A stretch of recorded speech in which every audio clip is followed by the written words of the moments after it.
에?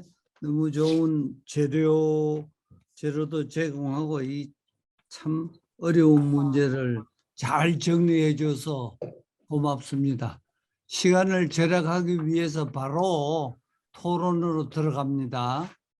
우선 그 토론 순서는 토론문 제출 순서부터 시작하겠습니다. 이장희 교수님, 그 다음에 호사카 교수님, 그다음 남기정 교수님, 그다음에 길윤영 부장님, 그 순서로 토론 10분간씩 가장 유용하게 써주시고 질문, 논평 다 좋습니다. 10분 동안 부탁합니다. 이렇게 얘기하면 네, 먼저 하세요. 맞습니다.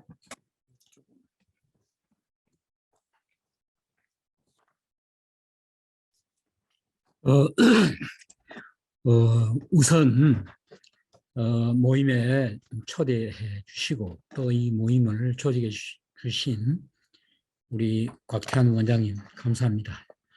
요사이 특별히 이런 모임을 만들기 힘드는데도 불구하고 이런 굉장히 의미 있는 모임을 만들어 주셔서 대단히 감사합니다. 조금 전에 우리 조성열 박사가 새로운 한일 관계의 모색, 한일 관계의 뉴 너머를 향한 병행론 및 단계별 출구 전략, 연구자이면서 지금 또 오사카의 총영사로서 현장을 직접 보면서 많은 분들을 발제해서 제가 알았습니다만 만나면서 아마 이 오늘 제안을 한 것 같습니다. 제가 총평을 먼저 말씀드리면 이 복잡한 한일 관계 갈등을 과거 일제 시대부터 최근 후쿠시마 오염수 방류까지 포괄적으로 설명하고 이슈별로 잘 분석하여 문제 소재를 파악하여 향후에 새로운 한일 관계 발전을 위한 다양한 정책 방안을 세심하게 분류한 글이라고 생각됩니다. 특별히 조 박사는 한일 갈등에 대응 방법으로 크게 연계론과 병행론, 병행론은 햇빛 정책에 좀 가깝다 이렇게 말씀하시면서 연계론은 비군사적 문제와 군사적 현안을 너무 연계하면서 군사 문제를 해결하고 뭐 이런 방식이고, 병행론은 양자를 분리해서 중장기적으로 군사 문제도 해결하는 것. 저는 필자는 병행론에 찬동합니다. 또 병행론을 다시 세 가지로 분류하여 구동존의, 구동제의, 확동축의 이렇게 했는데, 특별히 저는 확동축의의 방안에 공감합니다. 확동축의는 같은 것을 공감을 느끼는 것은 더욱더 확대하고 서로 차이가 나는 점은 점차적으로 좀 줄여나가자 라는 그런 방식입니다. 그리고 특별히 또 이 확동존의는 3단계가 있는데, 첫째 특히 여기에 국민화해, 특히 1단계는 상황관리, 2단계는 협력관계, 3단계는 국민화해. 특별히 저는 이 상황관리, 협력관계, 그리고 국민화해, 특히 한일 간의 국민정서 이 대단히 중요하다고 생각되고, 한국은 국민 감정이 아무래도 현상 변경적인 입장이고 일본은 현상 유지적인 입장이 아니겠느냐 이런 생각이 듭니다. 그래서 본고는 이러한 여러 가지 정책적인 요소를 모두 고려한 것 같습니다. 그래서 전체적으로 저는 상당히 이 어려운 문제를 새로운 방법론을 개발하여 병행론에 입각한 단계적으로 이 문제를 제기한 것은 전체적으로 평을 할 때에 새로운 하나의 뉴머럴 시도로서 의미가 있다 이렇게 생각되고, 세부적인 평가를 한다면 저는 확동 축의도 중점적 출구 전략을 3대로 나눈다고 아까 조금 전에 말씀을 드렸습니다만은, 저는 확동축의 전제 조건에는 외교적 해결과 국민 감정 회복이 동시에 추진을 제시했습니다.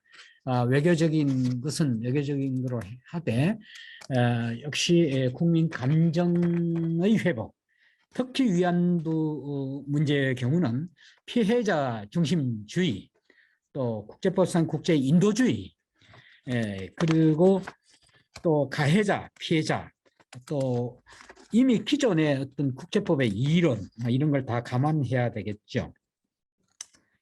한국은 일본의 태도에 대해서 상당히 실질적으로 일본이 한국을 과거사 문제에 대해서 국제법을 위반을 한다라는 데 대해서 한국은 상당히 좀 적반하장이다 이렇게 분노하고 있는 게 사실입니다. 근데 조 박사 얘기를 들어보면 그 국제법을 꼭 위반했다기보다는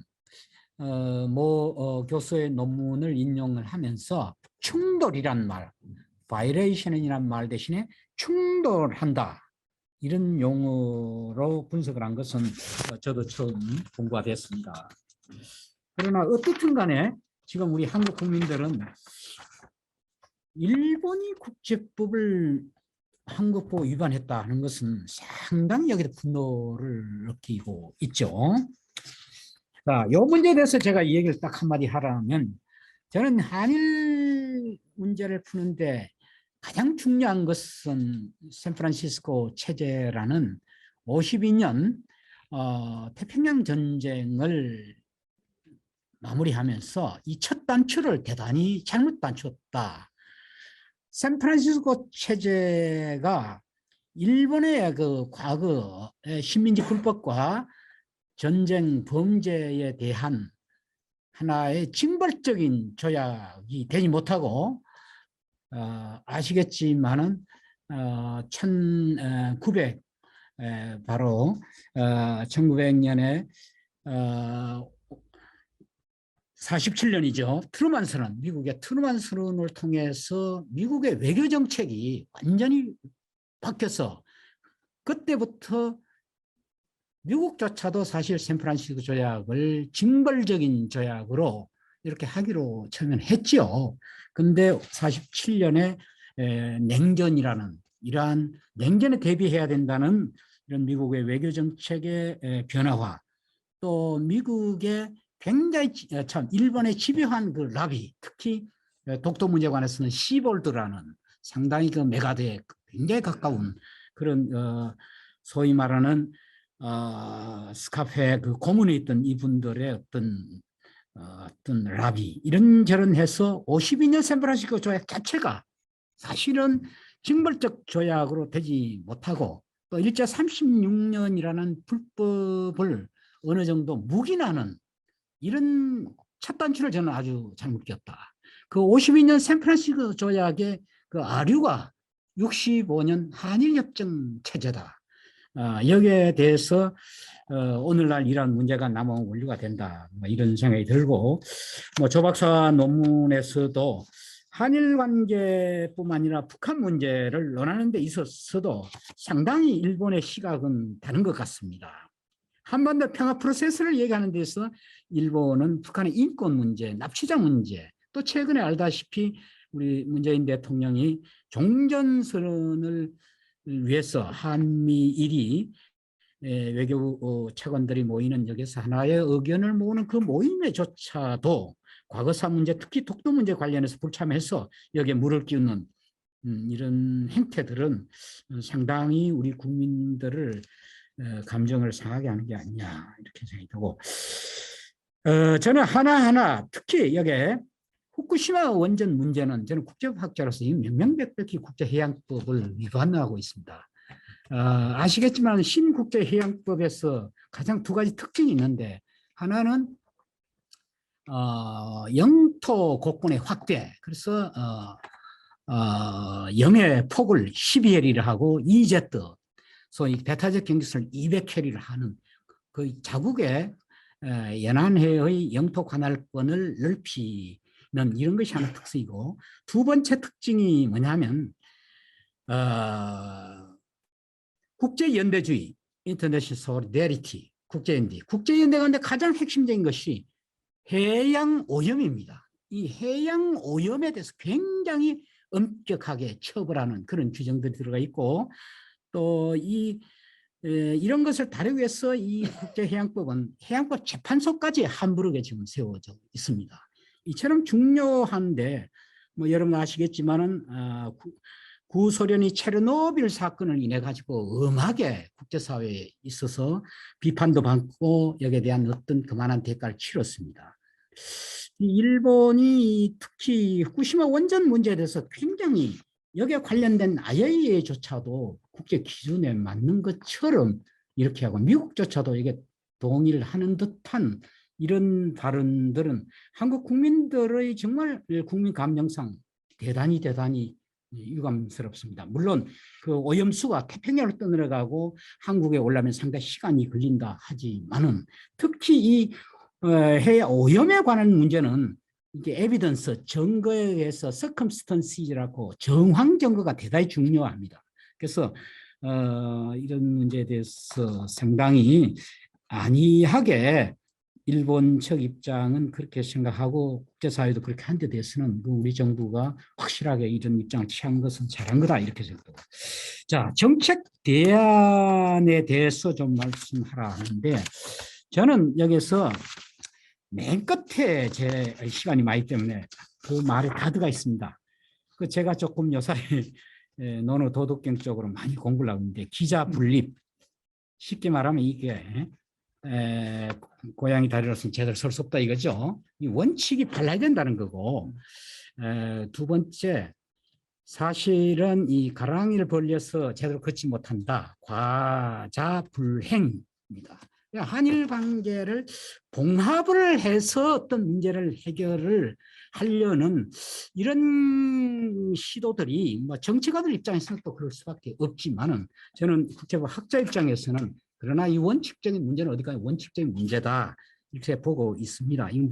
분명히 우리가 52년 샌프란시스코 체제라는 냉전 체제, 쉽게 말하면 얄타 체제가 사실은 몰타 체제에서 이렇게 유럽은 바뀌었고 독일은 통일을 했는데, 여기에는 아직도 냉전 체제인 샌프란시스코 체제가 65년 체제라는 이런 아류를 낳아서 그 속에서 이 한일 간의 문제가 이렇게 꼬이고 한반도가 70년 분단이 되고 있다는 이 사실에 대해서는 과거 역사를 조금만 더 공부를 하신 우리 지식인들은 이 문제는 명명백백하게 가해자가 누구고 피해자가 누구다 하는 게 분명합니다. 그럴 경우는 가해자 입장에서 어떻게 한일 문제를 풀어나가야 될 것인가에 대해서는 답은 저는 명백하다고 생각됩니다. 딱히 제안을 하나 하라면 유럽에서 독일과 프랑스 간의 화해를 어떻게 했느냐. 독일은 아시다시피 과거 히틀러의 그 소위 말하는 홀로코스트에 어떻게 했다는 거 그건 여러분들 잘 아는 얘기고, 그러나 민간들 사이에는 청소년 교류, 쉽게 말하면 여름이면 독일에서 프랑스의 고등학생, 대학생들 받아서 뭐 한 달씩 숙박을 민가에서 받아주고, 거기에서 독일말도 배우고, 또 독일에서도 프랑스의 학생들 보내서 거기에서 공부도 하고. 그래서 저도 독일에 유학을 할 때에 우리 친구가 프랑스를 굉장히 잘해요. 그래서 어떻게 배우냐니까, 자기가 고등학교 1학년 때 방학이 되면 자기가 프랑스에 가서 어떤 그 교류 프로그램에 들어가 가지고 2달 동안 거기서 프랑스도 배우고 프랑스를 여행을 하고 이렇게 했다, 이런 얘기를 해요. 그래서 나는 미래 세대는 우리가 지금 현재 한일 간에 이런 정말 예의가 될 수 없는 그런 일들을 한일 간에 굉장히 소모전을 지금 하고 있는 겁니다. 지금 한반도에, 특히 동아시아에는 사실은 1842년 이 아시아가 제대로 이 단합을 못하고 서로 소통이 안 돼서 유럽 세력에 의해서 지배를 당하고, 거기에 편성해서 일본은 아시아를 해방시킨다는 이런 말도 되지 않은 이런 명분을 가지고 또 한반도를 식민지를 하고, 지금 한반도의 평화통일 프로세스조차도 이렇게 여기 협조도 하고 있지 않는 일본, 이런 이웃을 우리가 어떻게 이해해야 될 것인가.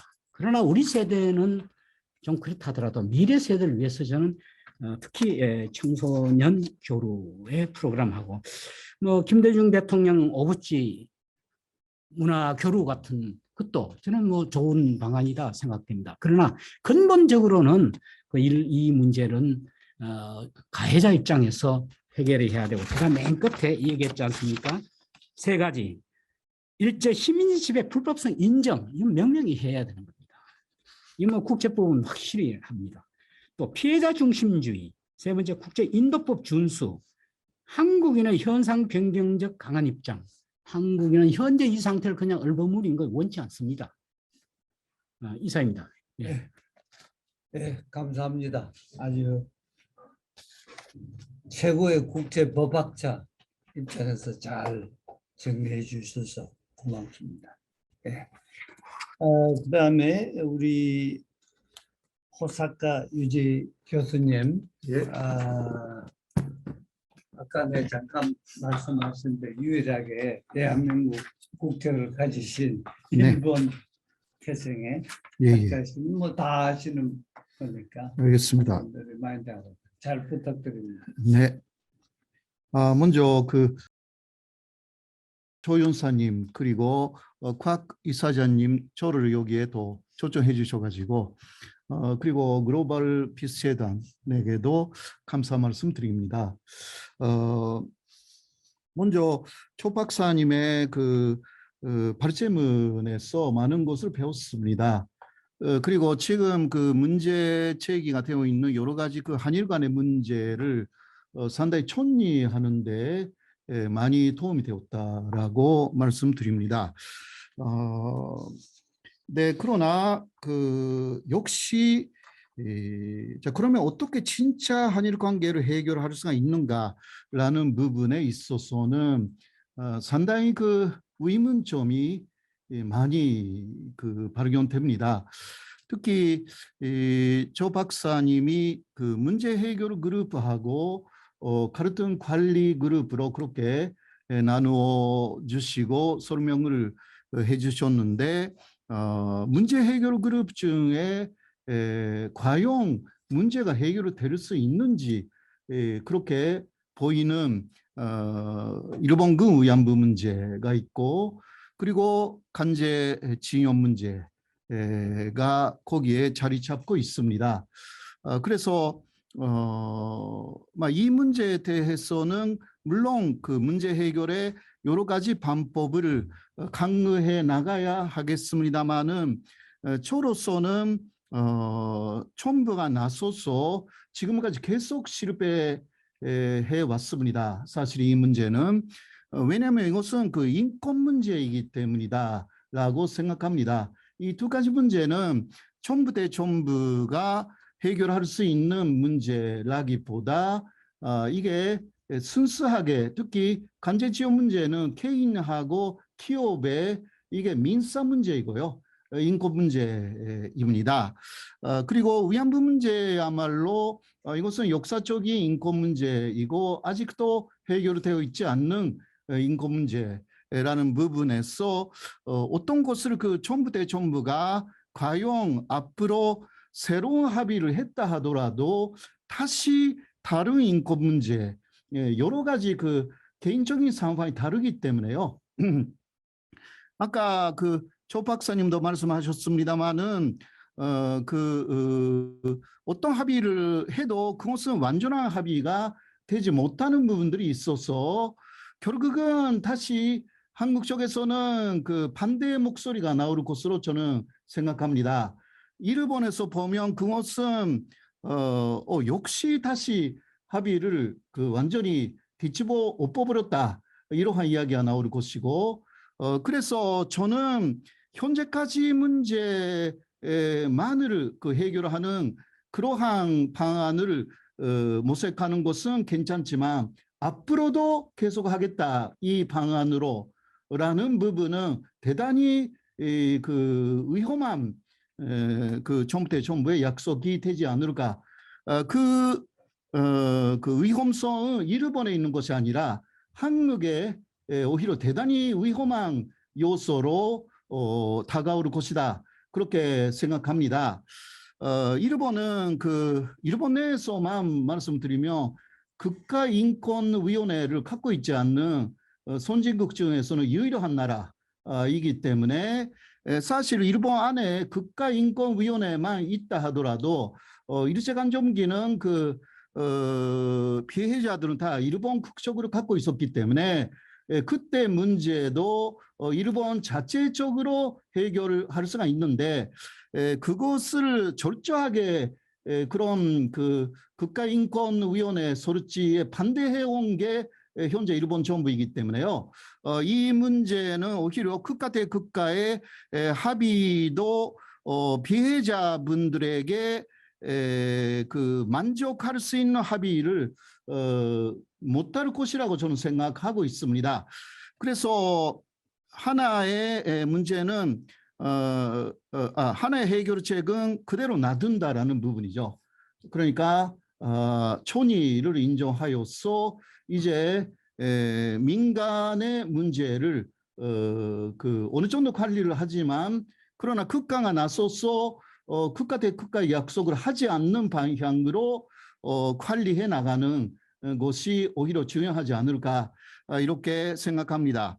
물론 그럴 경우는 일본 쪽에서 특히 간제징용 문제의 현금화가 될 경우에는 당뇨까지 말하는 그러한 강경파들이 아직도 기시다 정권 안에 많이 있습니다. 특히 일본 새 정부의 성격을 많이 분석을 해야 된다. 저는 그렇게 생각합니다.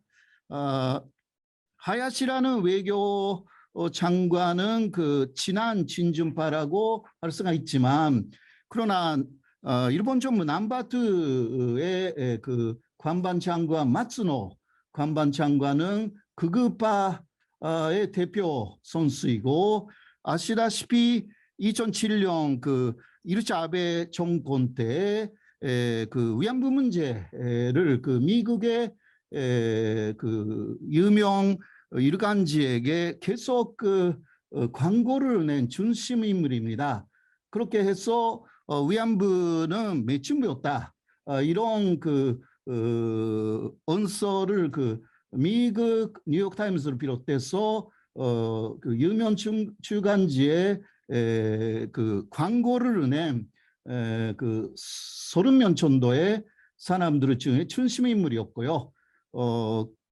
그래서 아베 신조 당시 일본 총리가 미국에 가서 거기 그때 그때는 부시였고 부시 대통령하고 회담할 때 그런 면에서 측면적인 지원을 한 중심적인 사람이라서요. 그 사람이기 때문에 이번에 독도 문제도 굉장히 크게 문제화가 되었다.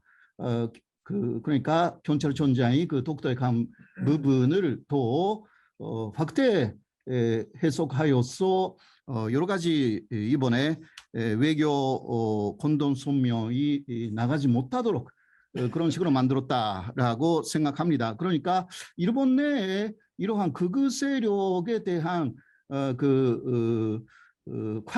관리라기보다 분석 대단히 중요하고요. 자민당의 전조 회장, 이게 자민당이 지금 정책으로 만드는 책임자가 다카이치 사나의 어마어마한 극우 요소이고 지금 자민당의 크조가 일본 정부의 크조가요. 자민당의 정책을 그대로 받아들이는 그러한 크조로 개편된 부분들이 많이 포착되어 있습니다. 그래서 그렇게 한일 관계에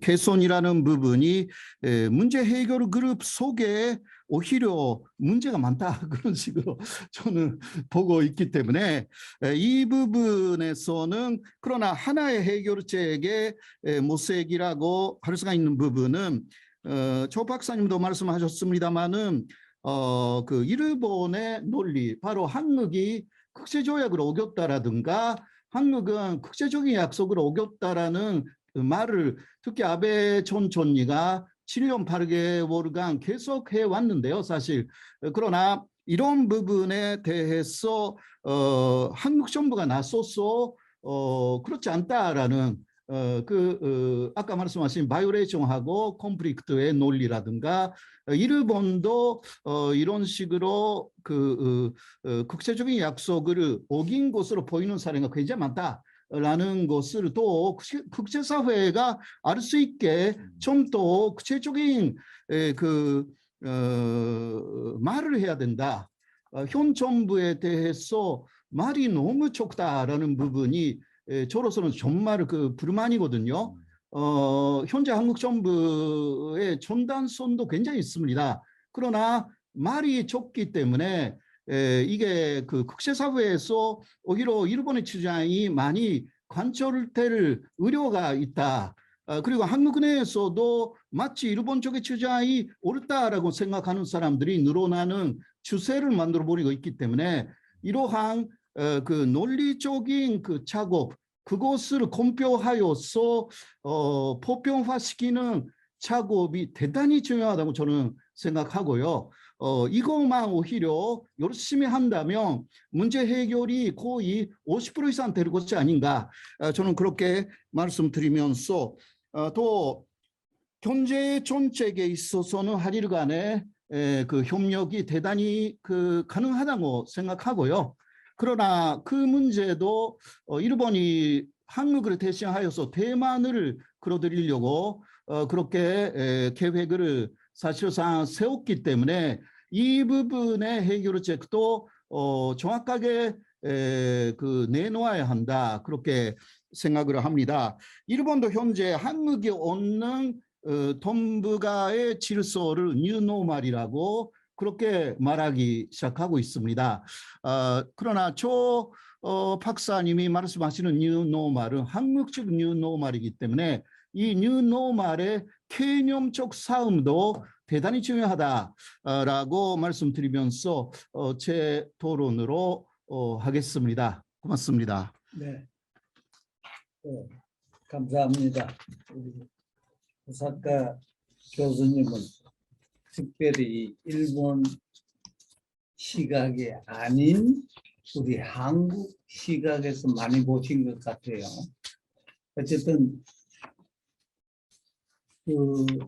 잘 정리해 줘서 감사합니다. 구체적으로는 제가 말할 필요가 없을 것 같습니다. 예. 우리 남 교수님 부탁드립니다. 네, 인사드리겠습니다. 마이크 이걸 좀 사용. 예.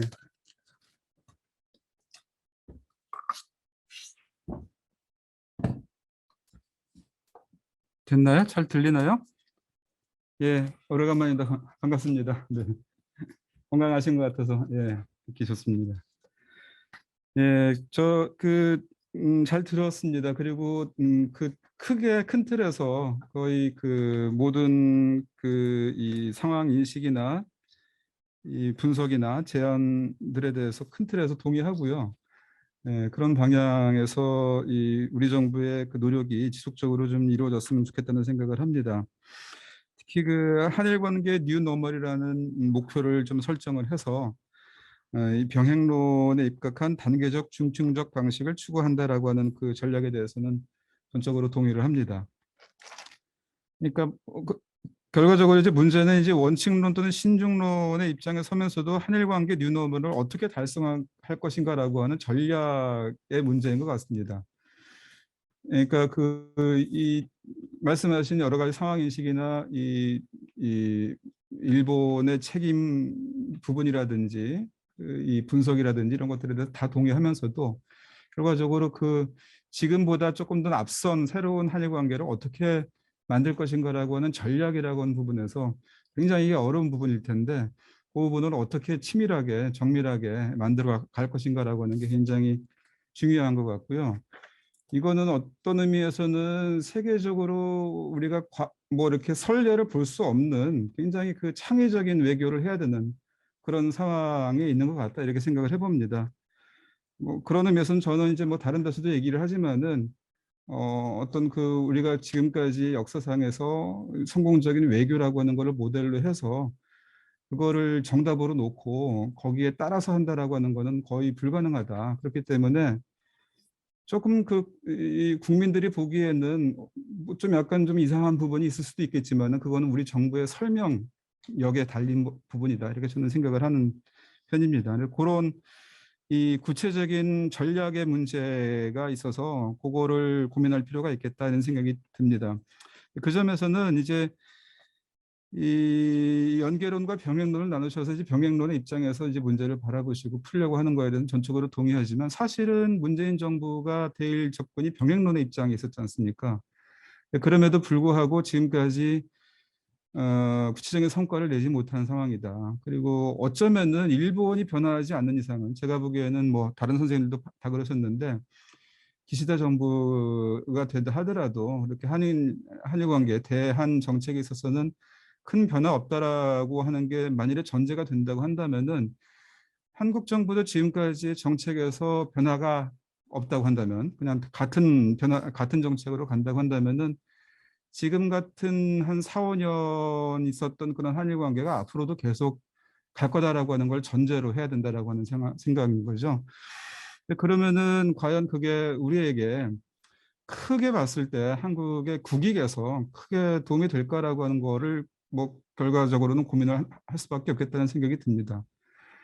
뭐 저보다 더 많이 분석해서 아시겠지만은 이 최근 들어와 가지고 이른바 미중 간의 전략 경쟁이라고 하는 상황 속에서 굉장히 이 지정학적인 대변동도 있고 저는 지정학이라는 용어를 요즘에는 좀 가능한 한 안 쓰려고 하고 있는데 뭐 그거는 강대국이 만들어 놓은 거의 신화 같은 유사 학문이라서 그럼에도 불구하고 현실은 그런 게 있으니까요. 미국이나 중국이 이제 그런 큰 틀 속에서 움직이고 있으니까 그거를 상대로 해야 되는 우리 입장에서는 그 게임에 같이 놀아야 되는 그런 상황인데 거기에서 이 상당히 지금 템포 빠르게 변화하고 있는 이 현실 속에서 우리의 영역을 만들어서 하려고 할 때 이 한일 관계를 4, 5년 동안 그냥 이대로 그냥 가도 된다라고 하는 게 과연 우리한테 도움이 되는 것인가라고 하는 고민을 좀 해볼 수밖에 없는 거고요.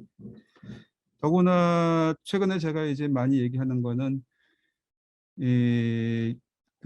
이른바 지구 정치라고 하는 게 과거의 IR 국제관계에서 인터내셔널 릴레이션스에서 월드 폴리틱스로 바뀌었다가 글로벌리제이션 속에서 지금은 이제 일부가 아니라 우리가 잘 몰라서 그렇지 세계 정치의 이미 첨단도 아닌 것 같아요. 우리가 좀 그걸 늦게 받아들여서 그러는데 이른바 인류세의 정치라고 하는 거를 지금 하고 있고 지금 컵26 같은 것도 거의 그런 거에서 놀고 있는데 이 플래네터리 폴리틱스라고 하는 게 혹성 정치라고 하는 거를 지금 고민하고 있는데 이런 상황에서 우리가 거기에 뭐랄까 참여하지 않고 플레이어로서 참여하지 않는 상황에서 우리가 이뤄야 할 것들이 있다고 한다면은 그것도 또한 굉장히 깝깝한 상황이 될 것이기 때문에 그런 점에서는 어떤 형태로든지 이게 영향을 미치게 안 하게 하든지 아니면은 뭐 문제를 푼다든지라고 하는 조금 더 적극적인 그러한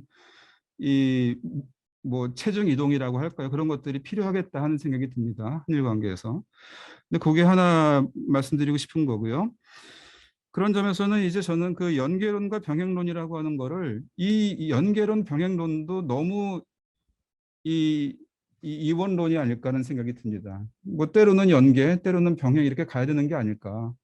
그거를 플렉스블하고 왔다 갔다 하는 그러한 이 여유와 능력이 있어야 되는 거고 우리 말씀하셨다시피 우리 국력이 어느 정도 이제 중견국의 입장에 서 있기 때문에 그게 가능한 정도가 되어 있는데 특히 이제 한일 관계에서 일본을 바라볼 때는 굉장히 약소국 외교를 갖다가 우리가 계속 하고 있단 말이죠. 그러니까 그 점에서는 이 조금 더 유연하게 대응할 필요가 있겠다. 그리고 연계론과 병행론이라고 하는 것도 저는 조금 약간 오해가 있다고 생각이 되는데 사실은 역사 문제가 현실의 경제적인 안보적인 그러한 협력에 영향을 미치도록 하지 않겠다라고 하는 게 분리 병행론이었을 텐데요. 그런 의미에서는 역사 트랙에서도 일정한 노력을 기울여 가지고 역사 문제도 전진시키려고 하는 노력을 기울여야 되는데 이 역사 트랙은 그냥 놔두자. 뭐 어차피 움직이지 않는 거니까 놔두자. 이쪽 경제와 안보 협력이라고 하는 현안 협력이라고 하는 데서 이 협력을 추진해 나가면은 한일 관계는 그럭저럭 움직일 거다라고 하는 그런 생각이었던 것 같은데 그 점에서는 약간 좀 너무 이 소극적인 병행론이었다 이렇게 생각이 듭니다.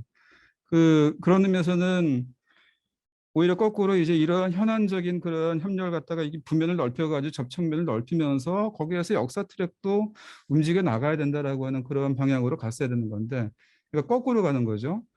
그 과거의 연계론이라고 하는 게 역사 문제 풀고 그 다음에 뭐 경제 안보로 간다, 현안 협력으로 간다라고 하는 그러한 연계론 또는 원트랙이었다 한다면은 거꾸로 현안 문제나 이런 것들을 먼저 이렇게 협력을 해가지고 협력을 넓히면서 거기에서 역사 문제를 풀 수 있도록 이렇게 나간다라고 하는 그러한 그 역방향의 연계론이라고 하는 것도 좀 고민하면서 병행론을 추진했어야 되는데 투 트랙 나눠놓고 이거는 우리가 할 수 없는 거니까 놔두자. 다만 현안에서 협력하자. 그러면은 뭔가 어떻게 되겠지라고 하는 그런 생각은 조금 너무 소극적이었다.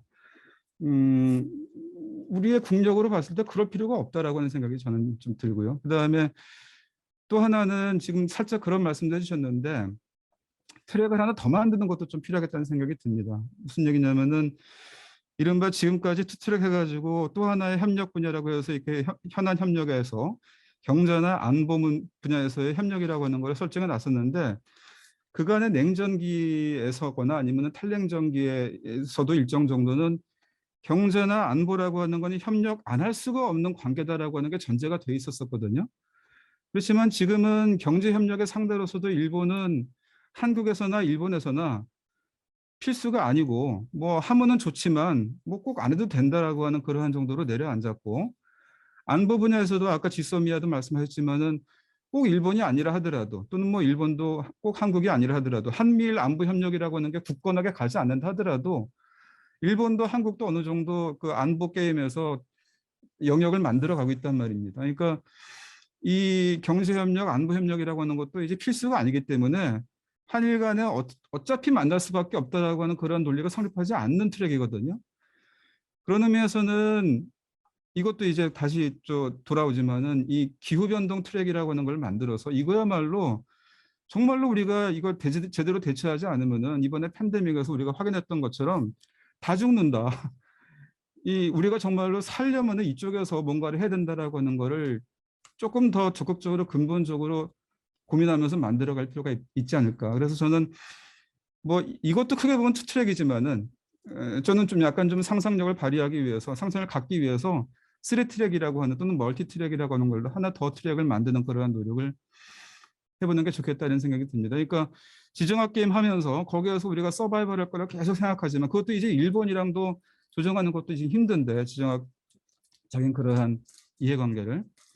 근데 가령 뭐 미중 전략 경쟁 또는 미중 신냉전이 한 20년, 30년 간다고 치면은 그 안에서 우리가 20년, 30년을 서바이벌하는 걸 갖다 우리가 만들어내고 거기에서 일본과 협력이 가능해서 그 서바이벌을 한다 하더라도 지금 기후변동 문제는 변곡적인 7년이라고 그러지 않습니까? 7년 넘어가면은 돌이킬 수 없는 상황으로 갈 거다라고 하는 그런 위기의식을 가지고 지금 다들 지금 하고 있는데 신냉전에서 30년 동안 가는 그 10년 서바이벌 했지만은 그 전에 그 7년 만에 기후 위기가 와가지고 매년 그 몇십 년씩 죽어가는 그런 홍수, 가뭄 이런 것들이 계속 오고 여름에는 나이 든 사람들은 다 더위 때문에 몇 명씩 죽어야 되고 또 뭐 한 2, 3년마다 팬데믹은 오고 이런 식으로 가게 되면은 이거는 일본 말로 못도 못 고모 나야 하는 거지 않습니까? 그러니까 그런 위기의식을 가지고 새로운 트랙을 만들어서 일본과 협력해야 된다라고 하는 거를 우리가 이끌어가는 그러한 노력을 좀 하는 게 필요하지 않을까 하는 생각이 듭니다. 그러니까 거기까지가 이제 하나고요. 그게 이제 확동이었습니까? 같은 거를 확대시키는 거에 조금 하나 더 이른바 인류세의 한일 관계라고 하는 걸 갖다가 좀 넣어가지고 고민하면 좋겠다.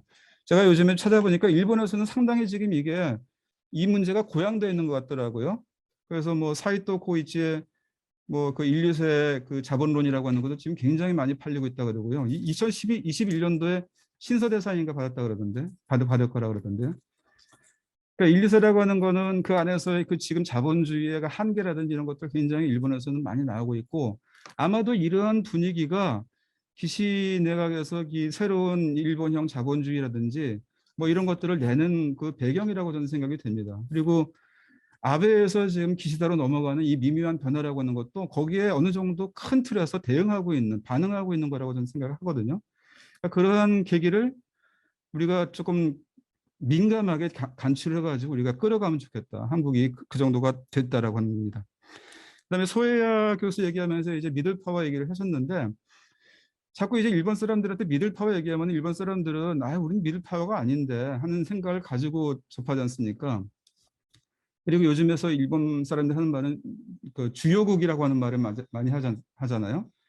슈요코쿠. 그게 아마 뭐 G7 국가들을 갖다가 말하는 것 같은데 거기에 몇 개 더 오스트레일리아, 호주 이런 것들을 갖다가 엮어서 이 주요국 멤버들이라고 생각하고 거기에 이제 한국은 끼지 않는 거죠.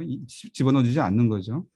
그래서 우리가 미들파워니까 같이 해보자 그렇게 하면 일본 사람들은 아니 우리가 무슨 너희들하고 같은 급으로 라고 얘기를 하는 것 같습니다. 그러니까 우리는 조금 발꿈치 높여가지고 우리는 미들파워, 너희는 어차피 미들파워 이래가지고 낮추려고 그러지 말고 우리도 일본도 이 중견국이라고 하는 한자어에 입각한 그러한 새로운 국가 개념을 좀 만들어서 거기에서 일본을 설득할 필요가 있겠다는 생각이 듭니다. 무슨 얘기냐면은 미들파워론이라고 하는 건 이건 캐나다나 호주가 만들어가지고 만들어 놓은 틀이지 않습니까? 개념이고 이게 이제 어차피 영어로 만들어진 이 국제정치이고 그 국제정치 인식 방법이거든요.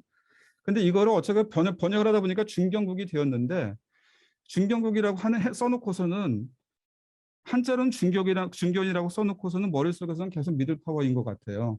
그 얘기는 뭐냐면은 우리는 슈퍼파워가 되지 못한 중간 정도의 국가, 이른바 중진국이라고 하는 것 또는 슈퍼파워의 사이에 끼인 중간국이라고 하는 그런 미들파워. 그러니까 위치나 아니면은 능력 면에서 중간 규모, 중간 위치라고 하는 걸로 중견국을 생각하는데 뭐 그래서 이제 뭐 니치 배경이어가지고 캐나다나 호주가 하려고 했던 게 그런 것이지만 제가 보기에는 중견국이라고 하니 한자어는 거꾸로 영어로 만들어가면은 백본 스테이트고 메인 스테이트고 그다음에 뉴클리어스 스테이트거든요. 그러니까 중견, 중추, 핵심이라고 하는 의미를 갖는 겁니다.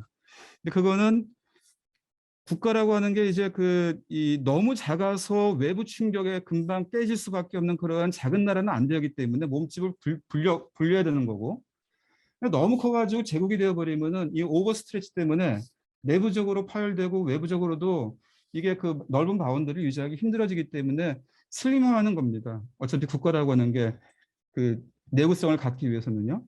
근데 이 몸집을 불리는 것과 그 지나친 몸집을 슬림화시키는 거를 적절한 균형으로 가져가는 게 이게 중견국이고 그런 의미에서 중견국은 내구성이 있는 국가인 거죠. 그렇기 때문에 그런 점에서 이 어떤 의미에서는 완성된 형태의 국가라고 저는 생각이 됩니다. 가지 못한 국가 아니면 끼어 있는 국가가 아니고요. 그러니까 이 완성돼 있는 국가로서 이 국가들이 이 팬데믹 상황에서 그럭저럭 가장 적절히 잘 대응을 했던 나라들인 거죠. 그러니까 앞으로 다가올 위기에 어떤 의미에서는 가장 이 적절하게 대응할 수 있는 그러한 시스템과 규모를 갖춘 그러한 국가로서 이러한 국가들이 앞으로 세계에서 이 인류가 맞이해야 될 그러한 문제들을 갖다가 해결하는데 앞장서는 그러한 선두 국가로 나간다라고 하는 그런 의미에서의 파트너십이라고 하는 것을 일본과 한번 맺어서 가려고 하는 그런 노력을 해보는 게 좋겠다. 그렇게 하면서 어디 사라졌나? 그렇게 하면서 역사 문제에서도 일본한테 계속 우리가 가야 할 길을 제시를 하면서 이건 뭐 어떻게 된 겁니까? 와이파이가 끊어졌나요? 저거 닫으면서? 죄송합니다. 완전히 나중에를 누르면 될 것 같은데. 나중에를 누르면 될 것 같은데. 그러면 여기 나중에를 눌러보시면 나중에를 나오는데. 나중에를 누르면 될 것 같은데 단순히 완전히 아닌가요?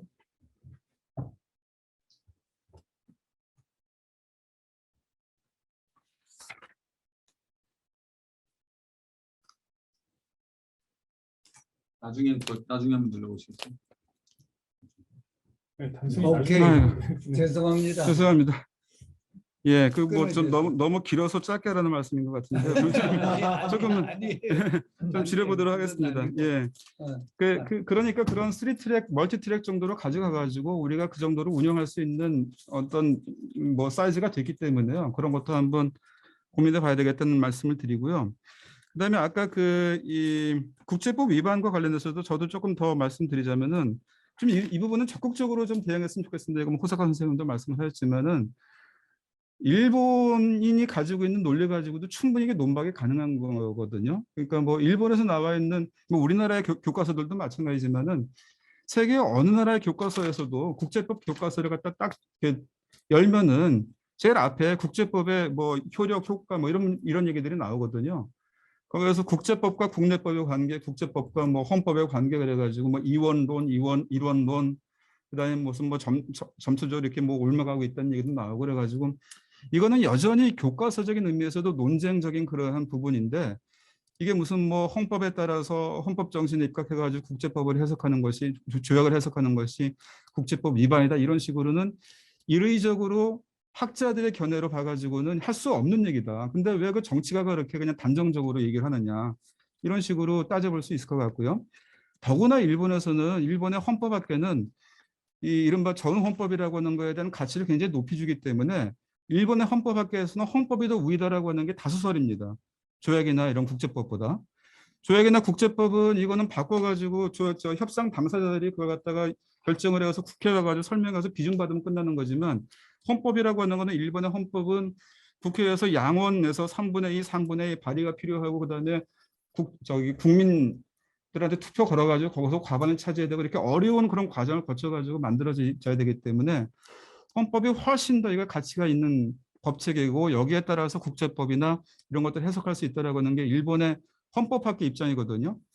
그러니까 만일에 우리 그 2018년도에 그 대법원 판결이라고 하는 게 우리 헌법 정신에 입각해서 그리고 이 조약에 1965년 기본조약이나 청구권 협정에 대한 우리 정부의 해석에 입각해가지고 나오는 결론이다라고 한다면은 이거는 국민의 감정 관계없이 법리적으로 나올 수 있는 그러한 결론이기 때문에 자꾸 일본 사람들이 뭐 국제법 위반, 국민 감정 이런 얘기할 때 그게 아니다 이렇게 좀 적극적으로 설명해야 된다라는 생각이 듭니다. 그다음에 그 국민 감정 얘기도요. 저는 뭐 일본 사람들이 더 국민 감정에 민감한 그런 나라라고 생각이 되거든요. 그거는 일본의 정치학자인 기다오카 신이치도 그런 얘기를 했습니다. 일본이야말로 국민 감정이라고 하는 게 있어서 그것이 굉장히 강점이 되어서 외국이랑 상대를 할 때 우리가 협상력에서 우위를 차지한다 그런 얘기도 하거든요. 근데 일본의 그 1급 학자인 기타오카 신이치가 그런 말을 하고 있다라고 하는 거를 좀 말씀을 하시면서 이건 그런 식으로 보지 말아라라는 식으로 좀 적극적으로 말씀을 드려도 좋을 것 같습니다. 그리고 또 하나는 뭐 이것도 어디 보셨을 것 같은데 뭐 그 일본이 일본 안에서 사법 측에 가지고 판단을 했을 때 우리하고 비슷한 판단을 했던 것도 많다. 뭐 스나가와 사건에서도 그랬고 고가료 소송에서도 그랬고 일본 사법 안에서 그런 판단을 했던 것들이 많이 있는데 그것들은 너희들은 어떻게 설명할 거냐 이런 식으로도 반박을 하셔도 될 것 같고요. 충분히 이거는 반박의 논리를 가지고 있기 때문에 조금 더 적극적으로 일본을 상대로 해가지고 그런 거는 좀 말씀을 하는 게 좋겠다. 뭐 좀 약간 무기로서 이 안포켓에 좀 가지고 있으면서 적절하게 쓰시는 게 좋을 것 같다. 이런 말씀 드립니다. 이상입니다. 네. 네, 감사합니다. 네. 이제 마지막으로 우리 길윤형 우리 부장님 코멘트 부탁드립니다. 네, 선생님 안녕하세요. 잘 계셨죠? 선생님 잘 계셨죠? 반갑습니다. 저는 그냥 다른 선생님들께서 많이 말씀을 하셔서 짧게 그냥 좀 보론적으로 좀 말씀을 드리고 싶고요. 기본적으로 이제 선생님 지적하신 여러 가지 내용들에서는 굉장히 많이 공감을 했고요. 또 말씀하셨던 활동 추기에 대해서도 굉장히 공감하는 바가 많습니다. 저는 거기에 대해서 꼭 이렇게 뭐 이견이라기보다는 약간 보론적인 차원에서 그 한일 관계가 왜 지금 나쁠까라는 걸 생각을 해보면은 저는 이유가 있는 게 두 개라고 이제 봅니다. 하나는 뭐냐면은 기본적으로 한일이 위협 인식이 서로 좀 달라졌다라고 이제 느끼는 건데요. 그게 뭐 제가 책에도 썼지만 지금 상황이 어떤 냉전 시기와 탈냉전 시기를 거쳐서 이제 신냉전 시기로 왔다. 그 신냉전이라고 하면 다 아시겠지만 하나는 그 북한의 핵 개발이고 두 번째는 그 중국의 부상인데 이 북한의 핵 개발에 대해서 선생님 아까 계속 말씀하셨듯이 한반도 평화 프로세스에 대한 한일의 입장이 서로 달랐고 그게 이제 관계 악화가 하나가 원인이 됐다라는 거고 두 번째는 이제 그 중국의 부상이겠죠. 라는 게 이제 하나가 있는 것 같고 또 하나는 그 아까도 소개해 주셨지만 그 김희아 선생님께서 말씀을 해주셨던 건데 한일 관계가 비대칭적 관계에서 이제 대칭적 관계가 됐다. 전에는 한국이 미국보다 한참 아래에 있었는데 한국이 커져가지고 얘가 말을 안 들어. 그러니까 이제 거기서 나오는 갈등이 큰 문제다. 예를 들면 65년 체제를 우리가 좀 변경을 하려고 그러는 거였잖아요. 그게 65년도에 한국의 국력이 일본과 이제 상상할 수도 없이 이제 낮았던 나라가 국력이 커지면서 이 커진 국력 관계를 이제 그 반영을 실제 관계로 하려다 보니까 이제 그게 안 됐던 거다 이렇게 생각을 합니다. 근데 그런 두 가지에서 제가 이제 그 중요하게 생각하는 거는 한일의 그 위협 인식이라는 건데요. 선생님 잘 아시겠듯이 지금 뭐 그 작년 5월에 이제 그 트럼프 대통령이 아직 있을 때 그 한국을 G7에 초대를 하면 어떠냐, 뭐 인도나 이런 몇몇 나라들랑 초대를 하면 어떠냐라는 얘기가 나왔을 때 일본 대사관에서 이제 미국으로 가서 했던 얘기가 쟤네는 우리와 대북관이 다르고 대중관이 다르다 이런 얘기를 해서 뭐 이렇게 뭐 표현이 어떻습니다만 좀 겐세이를 나서 이제 결국 뭐 그것 때문에 안 되는지는 알 수 없지만 그것 때문에 좀 이게 그 안 되게 됐고 그런 식의 인식이다 보니까 서로 이제 위협 인식이 다르다 보니까 일본에서 한참 2019년에 그 관계가 나쁠 때 와다 선생님 등 몇몇 그룹이 이 한국이 적이냐, 뭐 한국과 테키나노카 이런 그 성명까지 내가면서 그 일본 여론을 좀 잠재우려고 이제 노력을 이제 했던 거가 있어서 결국 이 탈냉전 그러니까 신냉전 시대에 대북 인식과 그 대중 인식이 이제 한일 사이에서 큰 이제 갈등의 원인이다.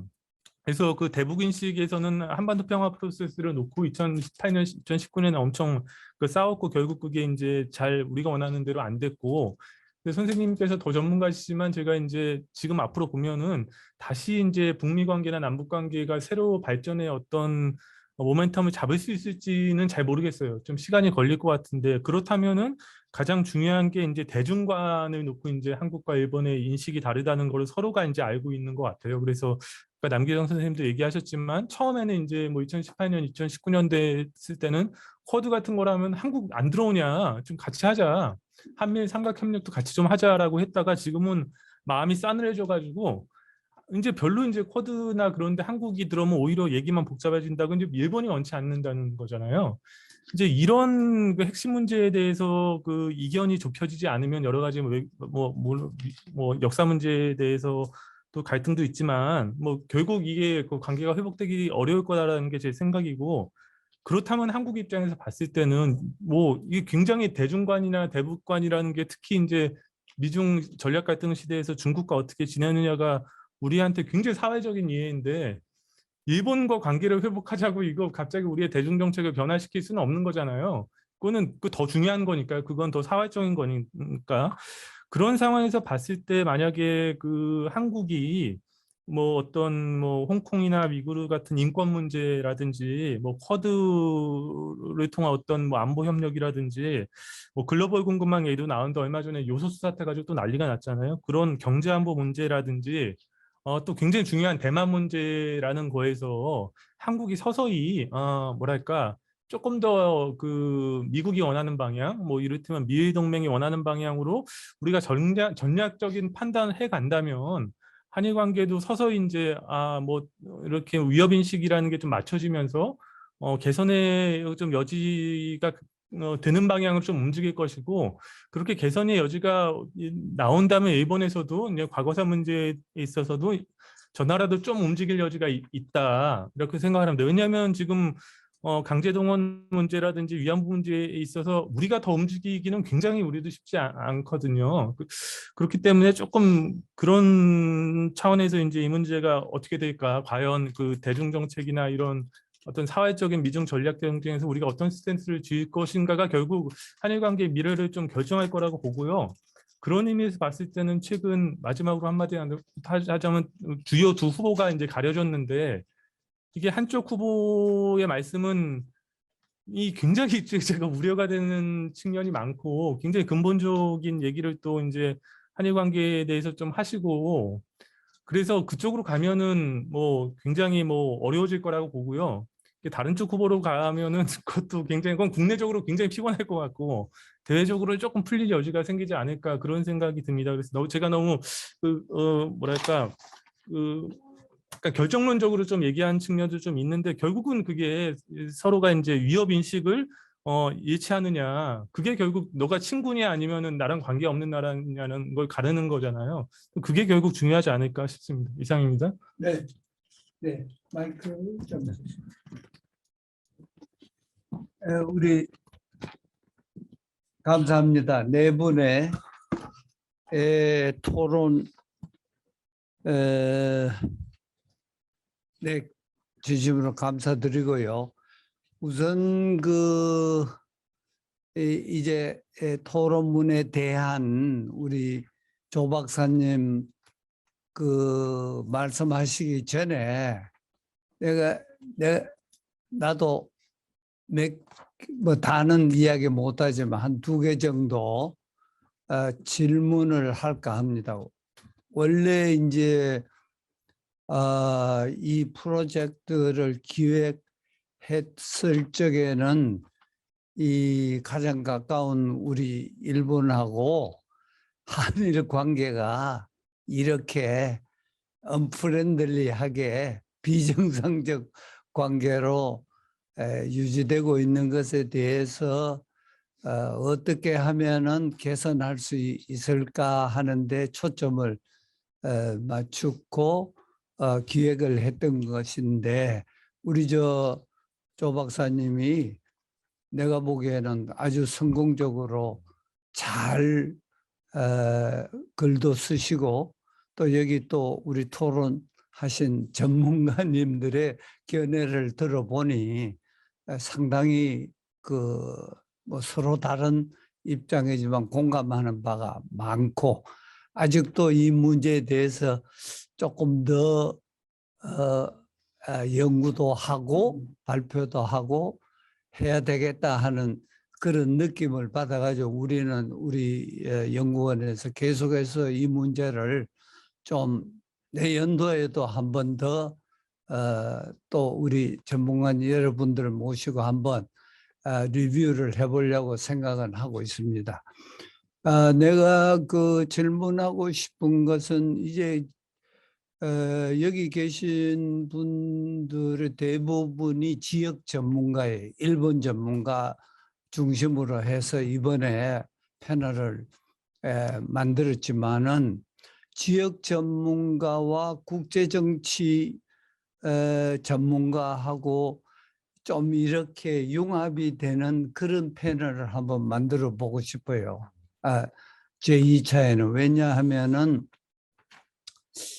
기본적으로 이 한일 간에는 갈등 관계인데 갈등 이론을 좀 적용을 해야 되는데 우리 조 박사님은 갈등 이론을 염두에 두고 그런 모델을 제시한 거예요. 내가 보기에는 아주 훌륭한데 갈등 이론 가운데 뭐 여러 가지가 있죠. 그 가운데 가장 중요한 거는 한일 간에 나는 지역 전문가가 아닌 국제정치학자의 입장에서 심리적인 게 굉장히 중요하다고 봐. 신뢰 구축.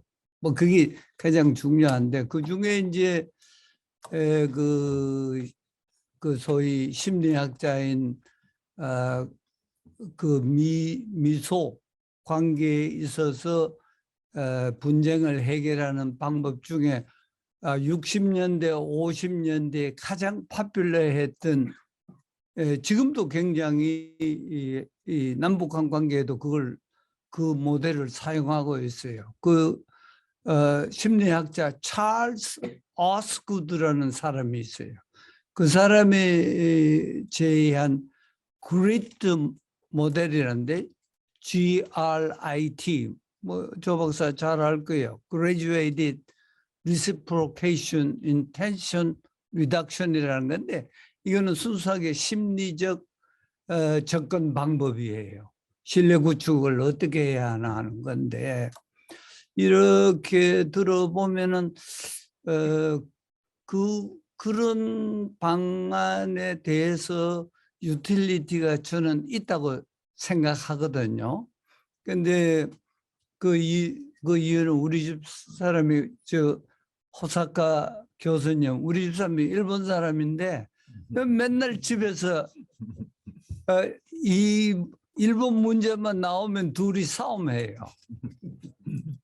이게 참 문제예요. 어떻게 해결해야 하느냐. 이제 뭐 그런 여러 가지 문제로 막 아까 뭐 국제법 차원에서도 여러 가지 이야기도 있고 뭐 위반했느냐 충돌했느냐 이런 문제 등은 근본적으로 사이클라지컬 어프로치가 저는 필요하다고 생각해요. 그래서 그런 문제를 한번 하여간 그거 하고 접목을 시키는 것이 좋겠다는 그런 입장이고, 내가 질문은 뭐 두 가지인데 국제정치학자로서 가장 지금 컨트로버셜 한 거는 독도 문제예요. 이 우리 호사카 유지 교수님이 있지만 독도 문제 전문가시에요. 이 독도 문제 어떻게 해결하는가? 지금 뭐 독도 누구 경찰청장이 독도 방문했다고, 이거 외교적 결례가 어디 있습니까? 이게 문제가. 그렇기 때문에 이 독도 문제를 어떻게 하든 이 독도 문제는 우리가 양보할 수 없는 핵심 이익이에요. 우리 영토예요. 그런데 북한은 그거 인정 안 하니까 이 해법이 뭐냐 이거죠.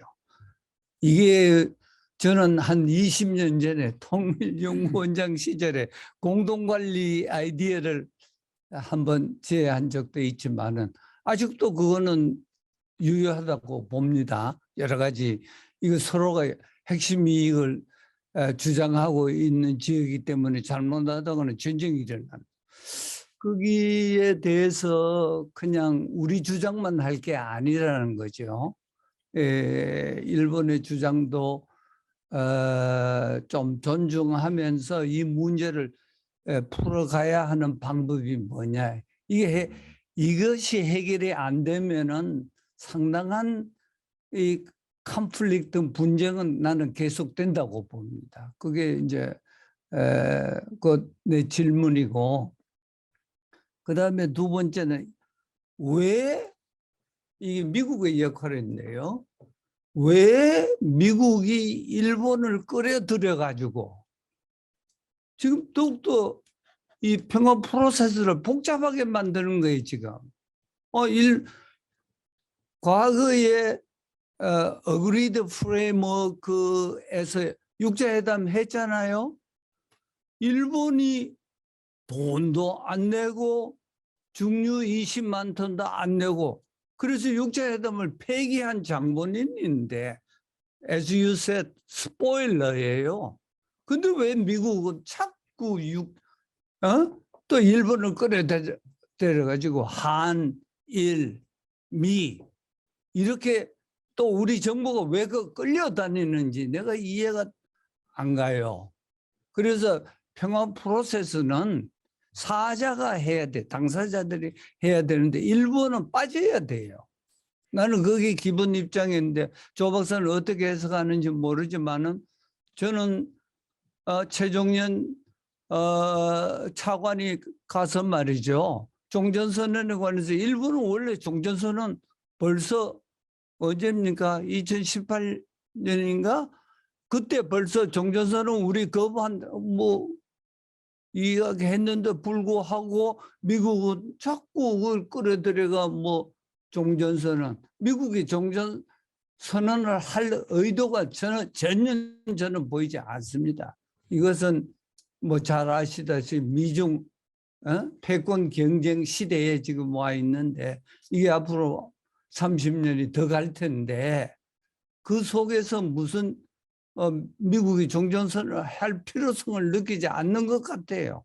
그것이 지금 내가 내 칼럼에서 다음 칼럼에서 통일뉴스에 나올 내가 그거를 지적하고 있는데 여러 가지 문제가 있습니다. 그래서 일본은 일단은 한반도 문제에 대해서 종전선언이니 비핵화 문제는 여기에서 빠져나오는 것이 기본적으로 문제 해결의 지름거리다 이렇게 생각하고 있는데, 이런 뭐 그 외에 또 다른 이슈들이 있지만 우리 두 가지 문제에 대해서 특히 정치학자로서 현실적인 문제 이런 것들에 대한 저희 관심에 대해서 멘트를 해주시면 감사하겠습니다. 그러면 우리 남은 시간 이제 끝난 다음에 5시 20분까지는 우리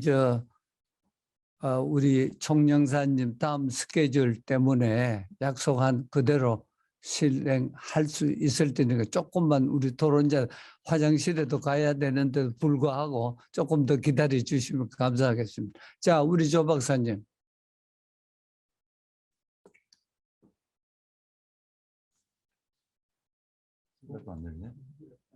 마이크 안 되는데. 마이크가 아니, 됐습니다. 됐습니다. 예, 제가 제 소리 잡으면 안 넣으려고 껐어. 예, 뭐 여러분들 제가 이제 이번에 발제한 내용이 뭐 제가 뭐 여러 가지 막 독창적인 아이디어를 막 냈다기보다는 여러 가지 이제 나왔던 것들을 정리해 가지고 체계화시키고 또 어떻게 정책화할 수 있냐 이런 문제를 이제 좀 만들고자 한 것이고요. 제가 아까 말씀드렸지만 사실은 제가 그 대북 정책 원래 이제 북한 쪽을 오래 하다 보고 책도 여러 개 쓰다 보니까 이제 북한 문제를 이제 병행론, 연계론 나오는 걸 가지고 얘기를 했는데 기본적으로는 제가 뭐 이제 보시면 알지만 이제 저도 이게 이제 많이 해보니까 용어를 복잡하게 하면은 설득력이 없기 때문에 제가 이제 뭐 확동 축이지만 내용을 보시면 또 존이도 들어가 있거든요. 그러니까 어떻게 보면 2트랙이 아니라 저는 이제 3트랙을 얘기한 겁니다, 사실은 내용이. 근데 이제 앞에 도입하는 과정에서 제가 사실 여기서 원문을 못 찾아가지고 제가 아마 한국에서 있는 책을 안 가져온 것 같아요. 제가 딴 데서 여러 번 인용을 했던 건데 키신저가 이제 미국 예외주의하고 중국 예외주의 얘기하면서 미국은 문제 해결 방식을 추구하고 중국은 갈등 관리한다 그래가지고 이제 그 얘기를 쓰는 바람에 제가 이제 두 가지 2트랙만을 강조한 것처럼 했는데 꼭 그런 건 아니고 뒤 보면 이제 그런 건 아니고요. 3가지를 얘기를 하고 있고 저도 일본 문제가 저도 약간 이제 그런 거예요. 일본하고 꼭 해야 되냐 뭐 이런 게 약간 있거든요. 근데 제가 이제 총영사로 오면서 제가 오기 전에 요번에 이제 일본으로 돌아간 소마 총괄공사랑 이제 점심을 같이 먹었었는데 뭐 이 친구도 이제 굉장히 좀 다혈질이더라고요. 그래가지고 저랑 조금 얘기해서 싸우려고 자꾸 이렇게 해가지고 나는 지금 총영사 가는 게 싸우려고 가는 게 아니라 한일 간에 화해하러 가는 거니까 뭐 나랑 더 이상 이제 논쟁할 필요는 없다라고 오히려 제가 넘어갔습니다. 원래 제가 싸움을 좋아하는데 그렇게 했는데 이제 아까 이제 나온 얘기를 보면은 몇 가지 이제 있는데 제가 사실 많이 고민한 것 중에 하나가 한미일 간에 협력을 해야 되냐 하는 부분이거든요. 그러니까 한반도 북한 핵 미사일 문제도 그렇고 제가 칼럼이랑 쓰면서도 굉장히 일본 비판을 많이 했습니다. 아까 곽 교수님이 얘기하신 것처럼 그동안의 과정을 보면 일본이 계속 방해를 했지 도움 준 건 없습니다. 도움 준 건 없는데 그럼에도 불구하고 한미일 3자 협의가 필요할 수도 있겠다 생각이 좀 했어요. 관건은 이제 미국의 태도인데 미국 국익에 이익이 되면은 사실은 우리가 일본을 설득할 수는 없는데 미국이 일본을 설득할 수가 있기 때문에 오히려 한미일 구조를 잘 활용해야 된다. 거꾸로 또 이제 잘 안 되면은 우리가 이제 미국에서 설득을 당할 수밖에 없는 이런 부분도 있다고 생각합니다. 그래서 결국은 우리가 그렇다고 해서 회피한다고 되는 건 아니고 정면 승부를 하면서 우리가 미국을 설득하고 또 일본을 3자 틀에서 묶어서 오히려 넘어갈 수 있다라고 생각합니다. 그거는 이제 우리의 능력에 따라 달려 있고 우리의 절박함에 달려 있다고 생각합니다. 그 다음에 일단 두서없이 말씀드린다면은 위협 인식의 차이가 있는 건 분명한 것 같습니다. 중국에 대해서 제가 요번에 이제 이제 뭐 다 인용은 안 했지만 일본 학자들이나 특히 언론인들도 많이 만나봤는데 전반적으로는 거의 뭐 반반이라고 하기 좀 그런데 반반인데, 하나는 중국에 대해서 굉장히 이제 그 아베 정부나 현재 자민당 정부의 정책을 지지하는 사람도 있는 반면에 그 일부에서는 뭐 제가 놀랐는데 그 어디야 그 요미우리 신문 뭐 편집국장 이런 사람들, 이제 물론 여기 이제 오사카 본사 사람입니다만은 자기네들도 걱정을 하더라고요. 중국이 너무 센데 너무 반중으로 나가는 거 아닌가에 대한 부분. 그 다음에 제가 이제 이게 총영사라는 게 이상하게 뭐 골고루 다 만나다 보니까 일본 그 간사이 경제협의회라든지 경제동회, 그 다음에 상공회의소 사람들 보고 그러는데 이 사람들은 다 걱정을 하더라고요. 그러니까 중국, 오히려 한국 정부가 중국하고 잘 관리하는 것 같다. 자기네들은 사실 굉장히 그 중국하고 협력을 많이 하는데 중국 관계가 나빠질 때 아직은 중국 애들이 자기네 일본에 대해서 본격적으로 보복은 안 하는데 보복할 경우 상당히 어려워질 수 있다, 이런 얘기를 많이 하거든요. 그다음에 또 반대로 얘기하면은 제가 지금 여기 와가지고 지난번에 노태우 대통령이 돌아가신 바람에 이제 문상오늘하고 뭐 그 태국 총영사나 뭐 제 이제 대사는 아니고 총영사들인데 뭐 이렇게 몇 번 인사 또 어디야 몇 군데 와서 봤는데, 그거는 이제 따로 얘기한 건 아닌데 제가 개별적으로 얘기한 게 이제 인도 총영사랑 며칠 전에는 이제 그 호주 총영사랑 1시간 반 정도 얘기를 했습니다. 중국 총영사는 이 친구가 온다고 했다가 제가 취소하는 바람에 못했는데, 대신 이제 우리 부총영사가 따로 중국 부총영사를 만나서 이제 또 중국지 얘기도 들어보고 그랬는데, 뭐 요약을 하면 그렇습니다. 그러니까 인도나 호주에서는 한국과 협력을 무진장 바라고 있고요.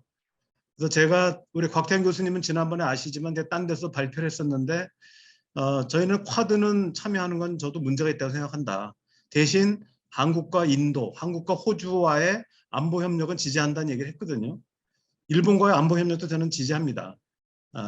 그러나 쿼드라고 하는 형태의 조직체로서 참여하는 건 좀 반대고 위험하다는 거죠. 그런 면에서 상당히 이제 특히 이제 그 호주 총영사는 되게 좋아하더라고요. 그리고 이제 저희가 개천절 행사하는 바람에 이제 한국의 위상 때문에 그랬는지 중국 총영사만 온다고 그랬다 안 왔고 거의 다 왔거든요. 근데 그때는 이제 너무나 많은 사람이 왔기 때문에 제대로 따로 얘기 못했고, 아까 말씀드렸듯이 개별적으로 이제 저희가 파악한 거는 이제 호주하고 그 인도는 제가 따로 만났고, 중국 부총영사는 우리 부총영사가 그 사람 외교관 출신인데 전문 만났는데 중국 측 고민도 그거더라고요. 중국 측 고민도 일본이 중국에 대해서 수출 규제할까 봐 걱정을 하더라고요. 이게 사실 공개적으로 얘기하기 좀 그런데 어쨌든 이제 비공개 전문을 올린 겁니다만은 참고로만 그냥 말씀드린다면, 그러니까 중국도 뭐냐면 우리한테 했던 것보다 강하게 못하는 이유가 자기네 상당 부분이 그 첨단 기술을 일본에 의존하고 있는 거예요 지금. 근데 미국이 지금 디커플링하면서 분리시켜 내려다 보니까 지금 한국 같았으면 바로 보복을 했을 텐데 일본 같은 경우는 자기네가 보복하기에는 아직 위험 리스크가 너무 많다고 보는 것 같습니다. 그러니까 굉장히 자기네가 지금 쌓아는 놓고 있는데 바로 중국이 일본에 대해서는 보복을 하지 않고 있는 것 같습니다. 근데 준비를 하고 있는 것 같아요, 쟤네들이. 특히 이제 그 칸사이 지역이라고 하는 게 일본 경제에서 차지하는 비중보다는 그 중국과 한국에 대한 교역량이 더 많은 지역입니다. 왜 그런지 모르겠는데, 예를 들면 소부장 산업, 반도체, 원부자재 같은 경우도 이 간사이 지역이 더 많습니다. 특히 핵심적인 지난말 3개 가운데 2군데가 간사이 지역이거든요. 그래서 제가 볼 때는 이제 이 중국이 한국에 대해서도 지난번에 뭐 한한정인이 뭐 이렇게 낮은 건 하지만 지금 특히 작년 10월 달에 중국이 오중 전회 때 쌍순환 전략을 채택하지 않았습니까? 쌍순환 전략 내용을 보면은 국제 대순환의 핵심 분야가 일본하고 한국입니다. 그러니까 첨단 기술은 미국하고는 이제 단절되는 걸 각오하는데 대신 한국과 일본은 잡아야 되겠다고 생각하는 것 같습니다. 현재 정책으로서는. 그 다음에 북한이나 동남아 또는 동유럽 국가에 대해서는 저부가 가치 상품의 생산 기지로 옮겨주겠다는 얘기를 하고 있고, 그래서 중국도 지금 상당히 지금 이 조심조심하면서 지금 판을 다시 짜고 있는 것 같습니다. 그런 과정에서 이제 호주나 인도 같은 경우는 한국이나 일본에 대해서 굉장히 협력을 강화하려고 하고 있고, 한국 정부도 이제 그 부분에서는 이제 뭐 좀 충분히 하고 있는 것 같습니다. 그래서 이 전반적으로는 아까 우리 그 한번 곽 교수님도 얘기하시고 남 교수님도 얘기하셨지만 이게 전반적으로 이게 질서가 재편되는 과정이어가지고 중국도 지난 2016년, 17년처럼 사드 보복 같은 경우를 쉽게 카드를 못 꺼낼 것 같다고 생각합니다. 한국에 대해서도. 나중에 종합적으로 할 수는 있는데 아직은 이 한국이 극단적으로 예를 들면 반도체라는 카드가 있기 때문에 한국이 미국이나 일본으로 딱 붙어버리면은 중국이 상당 부분 어려움을 겪을 것 같다고 판단하는 것 같습니다. 지난번처럼 여행업체나 뭐 이런 간단한 거는 가능한, 화장품 같은 거 안 사는 건 괜찮은데 반도체가 안 들어올 경우는 지금 큰 싸움이기 때문에 전반적으로는 그래서 저는 일본이 아까 또 이제 호사카 교수님도 얘기하신 부분 같은 경우 일본도 지금 어떤 생각을 하고 있냐면은 일본은 지금 자기네들이 반도체가 도저히 자력으로 안 된다고 판단하는 것 같습니다. 도시바가 한 일주일도 안 돼 도시바가 3개 그룹으로 분할됐거든요. 그러니까 도시바가 다시 해체가 됐습니다. 그래서 자기네가 자력으로 반도체 산업을 키우는 건 안 된다고 생각하다 보니까 미국의 마이크론하고 대만의 TSMC를 끌어들여서 이른바 공급망만 확보하려고 하는 거지 새롭게 자기네가 반도체를 해보려고 하는 건 아닌 것 같습니다. 근데 한국은 좀 다르잖아요. 한국은 이른바 낸드 플래시라든지 메모리는 할 뿐만 아니라 대만이 하고 있는 TSMC의 뭐라 그러죠? 그 분야를 하려고 하다 보니까 조금 입장이 다른 것 같아요. 그러니까 일본이 공급망 때문에 한국을 제낀다라기보다는 한국하고는 어차피 지금 입장이 좀 다르다고 판단하는 것 같습니다. 그래서 제가 이쪽에서는 굉장히 코트라 쪽이랑 해서 반도체 굉장히 조사를 많이 했거든요. 원래 저 전공은 아니었는데 그래서 일본이 우리를 무시한다기보다는 반도체 분야에서 어차피 한국하고는 좀 다르다고 보는 것 같고요, 입장이. 그러니까 대만은 오히려 메모리, 그러니까 반도체의 핵심이라고 할 수 있는 메모리나 낸드 분야를 하고 있는 게 아니거든요. 걔네들은 일종의 하청을 받아서 하는 분야이기 때문에 오히려 대만하고는 손잡기가 쉬운데 한국하고는 손잡기가 어렵다고 판단하는 것 같습니다. 그런 차이가 있고 대신 제가 이제 아까 보고서를 보면은 일본 기업하고 해외에서 협력이 굉장히 강화되고 있는 것 같습니다. 그리고 이 간사 지역만 하더라도 오히려 지금 교역액이 계속 늘어나고 있거든요. 한일 간에. 잘 보시면은 한일 간에 줄어든 게 아니라 교역액이 늘어나고 있습니다. 기업 간에는.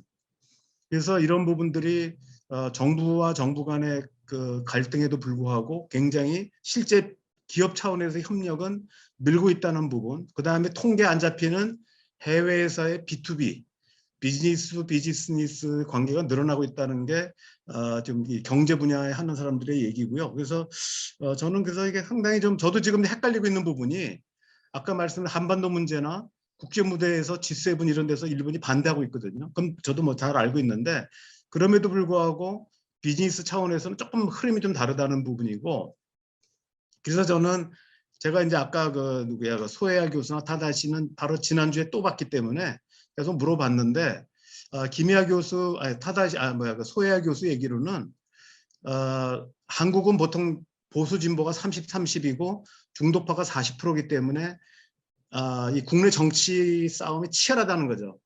40%의 싸움을 어디로 가지고 가냐. 그리고 저는 뭐 내년도 대선도 마찬가지일 거라고 보는데 아마 100만 표 이내에 가지고 싸울 거라고 봅니다. 예를 들면 옛날에 김대중 대통령은 39만 표로 이겼고 노무현 대통령도 50만 표로 이겼거든요. 뭐 오히려 문재인 대통령 때는 예외이고 아마 내년도 선거는 제가 볼 때 뭐 50만에서 100만 표 이내에 치열하게 싸울 거라고 보는데 또 하나는 뭐냐면 설사 국민의힘 후보가 된다 하더라도 앞으로 2년 동안은 국회의 3분의 2가 민주당입니다. 친민주당 표이기 때문에 설사 윤석열 씨가 당선된다 하더라도 함부로 이렇게 판을 못 바꿉니다. 그래서 저는 이제 이게 제가 이제 일본 사람들 그런 얘기 하더라고요. 뭐 윤석열이 되면 뭐 한일 관계 확 좋아지지 않겠냐. 그래서 그렇게 생각하면 착각이다. 왜냐하면 국회는 아직 3분의 2가 민주당이 장악하고 있기 때문에 그렇게 마음대로 바꿀 수 있는 게 아니다. 오히려 그러니까 제가 딴 뜻으로 얘기한 건 아니고, 그래서 너희들이 정권이 어떻게 되든 간에 지금부터 한일 협력을 같이 노력을 해야지, 뭐 야당이 되면 확 바꿀 수 있다라고 착각하면은 또 다시 이제 이명박 박근혜 정부 때처럼 또 다른 어려움을 겪는다. 그래서 그렇게 할 필요 없고 너희들이 같이 준비해야 된다고 이제 얘기를 하고 있습니다. 그다음에 아까 독도 문제는 아까 말씀드렸듯이 독도 문제는 비례성 원칙대로 하면 된다고 생각하고요. 저는 이제 조금 오버할 필요는 없다고 생각하고, 어차피 저는 우리가 실효적 지배를 하고 있고 별로 쓸 수 있는 게 없어요, 사실은. 그러니까 독도 안에 들어가 있는 갈매기 똥이라든지 아니면 거기에 뭐가 있으면 모를까 12해리까지는 우리가 마음대로 할 수 있는데, 넘어가는 부분은 이미 한일 간의 신어업협정에 의해서 공동관리, 공동하게 돼 있습니다, 지금. 그래서 그리고 일본이 뺏을 수가 없어요, 절대로. 저는 이제 만약에 빨간 등이 켜진다면 어느 때냐면 중국이 센카쿠 열도를 점령했을 때, 그렇게 되면 일본이 회복하지 못할 때 이걸 국내 여론을 만회하기 위해서 독도에 대해서 문제 일으킬 수 있다고 보는데, 그거 정도가 아니면 저는 중국도 물론 지금 그러지 않을 거라고 보는데, 그런 상황이 아닌 이상 절대로 일본이 그 범위를 넘어가기 굉장히 어렵다고 봅니다. 물론 이제 약간 목소리를 높여가고 있고, 우리도 마찬가지입니다. 지금 우리도 그냥 있는 게 아니거든요. 지금 울릉도에 지금 공항 만들잖아요.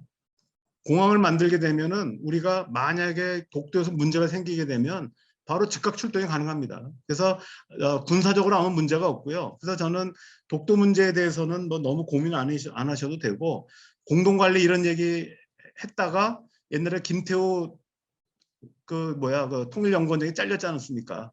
그래서 공동관리 얘기 함부로 하시면 안 되고, 정치적으로는 굉장히 위험한 얘기고, 그러니까 뭐 학자로서는 관계없습니다만은 책임 있는 자리에 있으면 바로 문제가 생길 거라고 봅니다. 그래서 저는 독도 문제는 이번에 그 김창룡 경찰청장이 조금 뭐 오버했다, 뭐 어떤 의도인지 모르겠어요. 정치로 이용하려고 했는지 아닌지 모르겠지만 그렇다고 생각하고, 그 다음에 아까 2자, 3자, 4자 얘기했는데, 저는 기본적으로 3자를 주장하고 계속 저는 종전선언을 제가 아이디어로 옛날에 얘기했지만, 그때도 사실은 중국도 빠져야 된다고 하는 게 제 입장입니다. 기본적으로.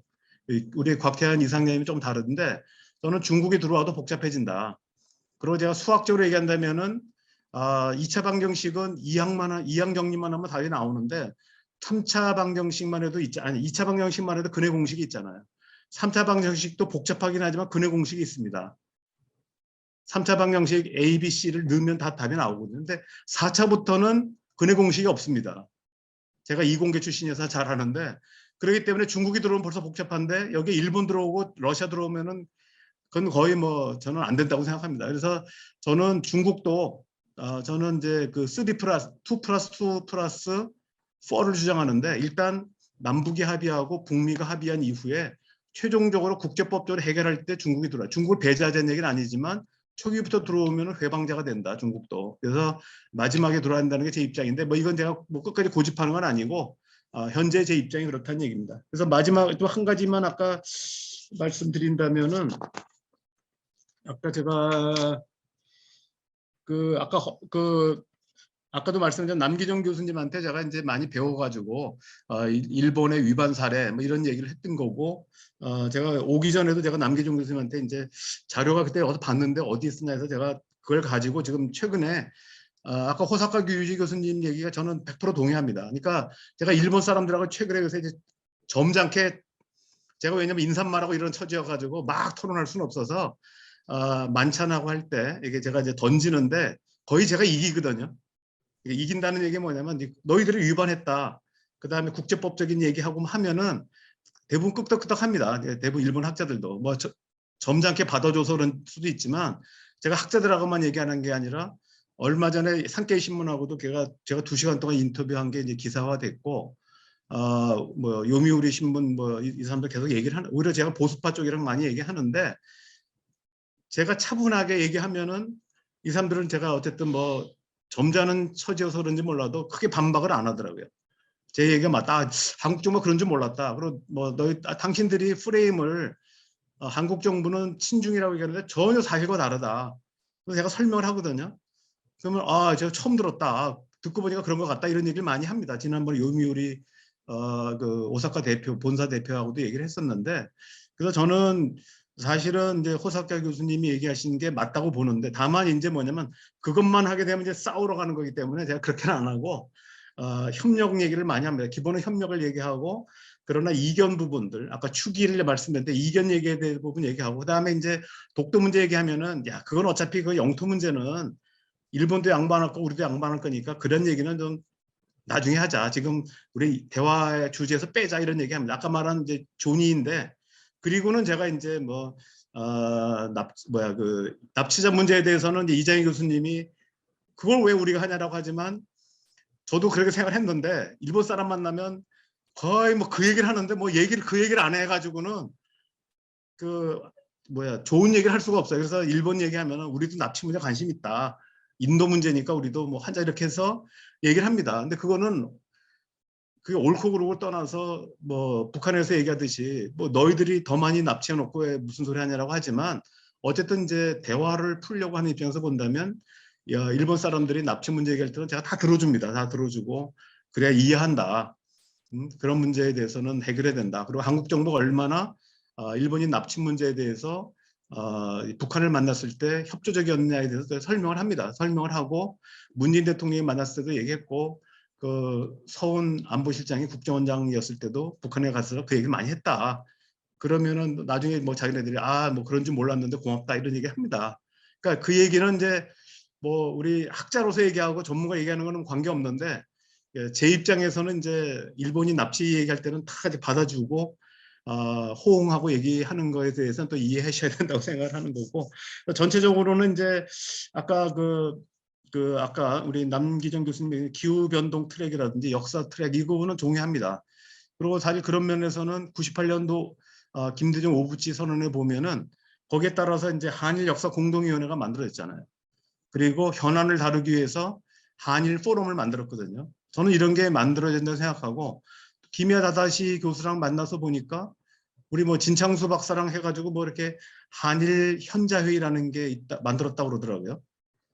그래서 내가 속으로 아니 당신들이 현자냐라고 물어보고 싶었지만, 어쨌든 그러니까 대표성이 있냐라고 하는 의미에서 하는데, 어쨌든 이제 그 김야 다다시랑 그 얘기했더니 뭐 딴 사람 얘기 안 해가지고 제가 멤버가 누군지 모르겠는데, 진창수 박사가 아마 세종연구 소장일 때 동경대 김야 교수랑 이렇게 뭐 한일 현자회의라는 걸 만들었나 보더라고요. 그래서 어떻게 운영되는지는 안 물어봤는데, 어쨌든 저는 그런 건 필요하다고 봅니다. 그래서 그런 그 논의들을 하고, 그런 면에서는 김대중 오부치 선언이 굉장히 의미가 있다고 생각합니다. 뭐 몇 개라고 그랬더라. 제가 잊어먹었는데 뭐 13개 항목에 뭐 40몇 가지, 43가지의 세부 목록들, 이런 거는 저는 그걸 부인한다는 의미는 아니고, 다만 그것만 가지고 그걸 다시 한번 한다 이거 가지고는 안 된다는 얘기를 하는 거고요.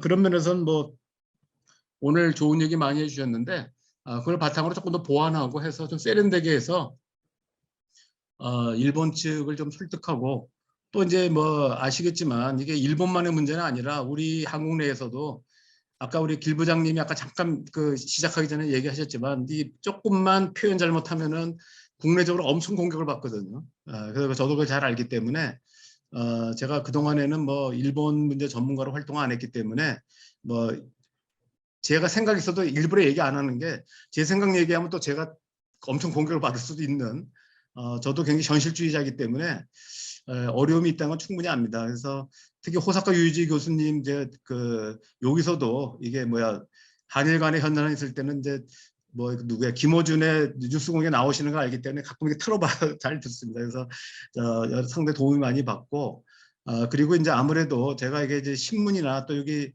여기서 파악하는 거하고, 또 이게 그 호사카 교수님 분석하시는 거 보면은 이게 내부 논리를 잘 모르기 때문에 많이 도움을 받고 있습니다. 아무튼 제가 두서없이 말씀드렸습니다만은 충분하진 않지만 오늘 제가 발제, 그다음에 토론을 잘 들었고, 미흡하지만 제 그 답변을 드립니다. 이상입니다.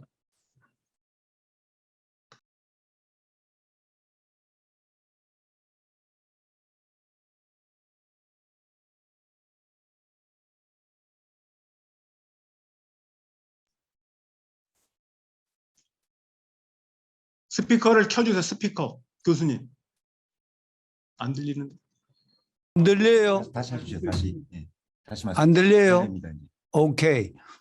혹시 우리 여러 선생님들께서 우리 총영사님한테 논평이나 어디셔널 논평이나 질문 같은 거 있으면 이 좋은 기회니까 아직 한 15분 정도 남았으니까 최대한대로 이 시간을 이용하도록 하시죠. 누구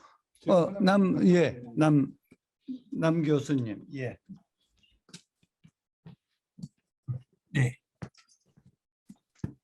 예, 제가 간단하게 하나 좀 그 현지 분위기를 좀 듣고 싶어서 그러는데요.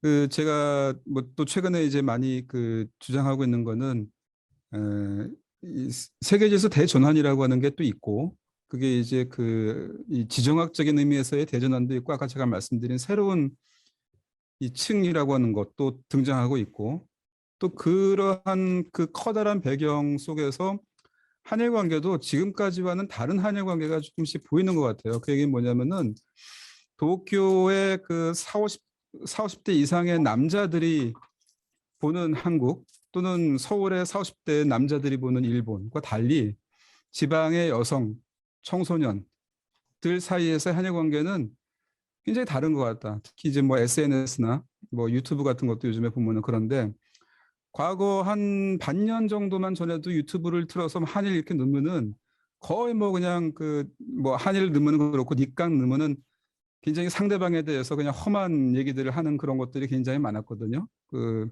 가짜 뉴스 포함해가지고.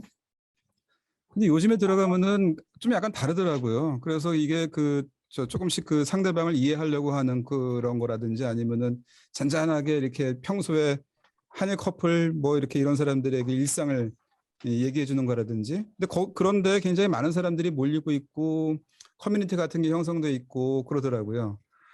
그러니까 그런 걸 보게 되면은, 그래서 제가 이게 그 혹시 알고리즘 때문에 계속 이런 것만 뜬다 싶어가지고 다시 다 지웠다가 다시 들어가고 그러는데, 저는 역력히 분위기가 약간 달라졌다고 저는 보입니다. 이 분야에서는. 근데 실제로 그 거기에 이제 오히려 그 대사관이 아니라 영사관이기 때문에 그 느낄 수 있는 것들이 좀 있을 거라는 생각이 드는데요. 그런 의미에서 실제로 그 시민들의 그 거기에서의 한국에 대한 뭐 생각이나 감정들 이런 것들이 좀 변화하는 게 좀 느껴지는지요. 그게 좀 궁금한데, 특히 이제 여성들이 좀 어떤지라고 하는 게 좀 궁금하네요. 지금 아주 제가 드리고 싶은 얘기를 아주 잘 질문하셨는데, 정말 제가 보면 왜 이렇게 일본 사람들이 한국을 좋아하지? 이런 정도 느낌이 그렇습니다. 한마디로 하면은, 그러니까 예를 들면 제가 식사를 하는데 갑자기 여자 종업원인데 뭐 나이 든 아줌마가 우리 이제 젊은 여자의 종업원이 좀 인사드리고 싶다고 하면서, 제가 총영사인지도 모르고 있어요. 근데 한국 사람인 건 알고 있는 거죠. 왔더니 자기는 한국이 너무 좋다 그러면서 막 얘기를 하는데, 왜 내가 이제 여기서 이제 운전면허증 이제 뭐 운전하는 거 이제 발급받으면서 할 때도 거기 이제 그 공무원이니까 굉장히 딱딱한 아줌마였는데, 나중에 이제 사진 찍느라고 이렇게 둘이 이렇게 옆에 있었는데 갑자기 태도가 확 바뀌더니 자기는 한국이 너무 좋다 그러면서 뭐 한국 가고 싶다 그러고 막 얘기하는데, 그 얘기가 한두 번이 아니고요. 그 다음에 제가 이제 여기 한인회 여기 회식하느라고 한국 식당을 갔었는데, 거기 삼겹살 집이거든요. 근데 거의 95%가 일본 사람이고, 일본 사람들의 손님이 그 다음에 80% 정도가 여자예요. 20%는 이제 남자끼리 온 경우는 아니고 남녀가 온 경우고, 근데 연기가 자욱한데 우리는 오히려 이제 제가 이제 한국 사람들 가서 창문 열었더니 그 사장님이 안 열면 안 되냐 그러더라고요. 그랬더니 왜 그랬더니 일본 사람들은 그 연기 속에서 먹는 걸 좋아한다고. 근데 그 삼겹살의 그 분위기를 좋아한다는 거예요. 그리고 이제 여기 아사히 신문 여기 일면 톱으로도 나왔었는데, 여기 오사카 판인지 모르겠는데, 거기면은 이제 한국의 네온 사인 같은 거 있잖아요. 그게 원래는 일본에서는 다 바깥에만 했는데 이태원 클래스에 나왔나 봐요. 한국 식당 안에 이렇게 네온 사인이 들어가 있는 것 같더라고요. 요새는 여기 이쪽 붐이 일어나가지고 일본 사람들도 식당 내에 이제 조그만 거 있잖아요. LED 같은 거, 좀 글씨 모양 만든 거. 이것들이 식당 안에 만드는데, 그게 이제 한류 붐과 덩달아 가지고 그다음 토픽이라고 이제 한국어 능력 시험 보는데 30% 이상이 늘었어요. 이제 저희가 이제 관할하면서 보거든요. 통계가 나오는데 그래서 야 제가 볼 때도 제가 농담을 그래요. 그러니까 아니, 왜 한국을 이렇게 좋아하지? 미안하다고 미안할 정도로 그런 느낌이 좀 있었고 그거는 확실히 다른 것 같아요.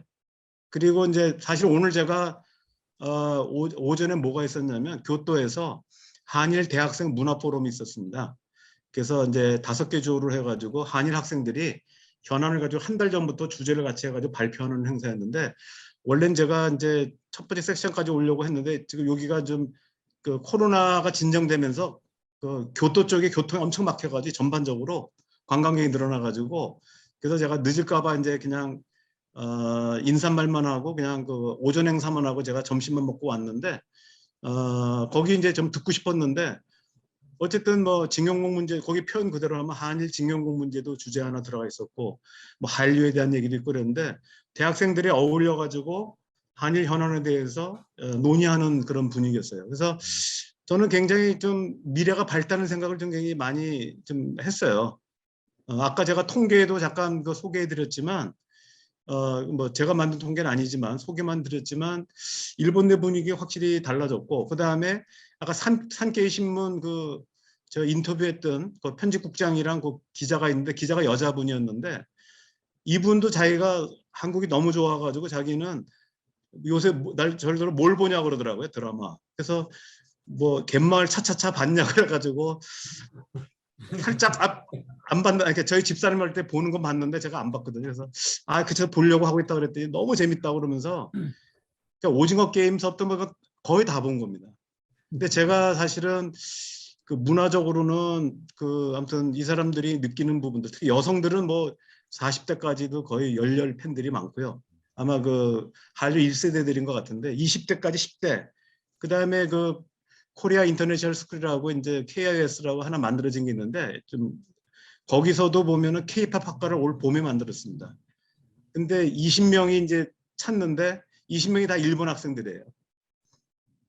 그러니까 그리고 이제 여기 오사카 한국문화원에서 K-팝 페스티벌 했는데 거기도 이제 일부러 이제 그 한국 학생 넣어주긴 몇 명 넣어줬는데 정책적으로 대부분이 다 일본 학생들이고요.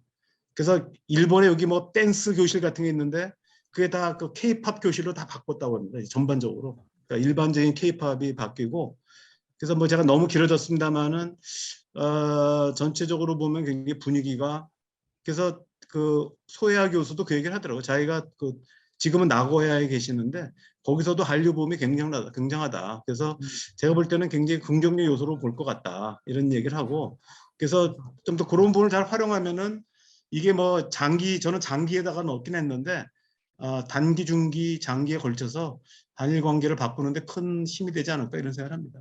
네, 그래서 제가 말씀하세요. 예. 그래서 제가 한 가지만 더 말씀드리면은 좀 조심스럽긴 한데요. 이런 걸 굉장히 그 모멘텀으로 좀 살려야 되겠다는 생각이 들거든요. 그래서 정말로 물꼬만 틀어주면은 저는 굉장히 빠른 속도로 한일 관계가 뭐 정상화된다 그럴까 발전될 가능성이 저는 있다고 생각이 돼요. 근데 그 점에서는 우리가 조금 더 한국 정부가 이니셔티브를 쥐고서 뭐 미래를 퍼스트 무버가 미래를 지배한다는 생각으로 우리가 먼저 움직이는 것도 좀 해볼 필요가 있지 않을까. 역사 문제에서는 그거는 뭐 굉장히 우리 나름대로 그 치밀한 전략을 가지고 일본이 사과하도록 이끌어가는 그런 얘기를 해야 되겠지만 일본을 상대하지 않고 그냥 우리가 먼저 할 수 있는 것들은 해보는 건 어떨까. 그래서 그중에 하나가 저는 그 이 4차 일본 대중문화 개방이라고 하는 게 아직도 남아있지 않습니까. 근데 이거를 하고 있는 게 저는 의미도 없다고 생각되고요.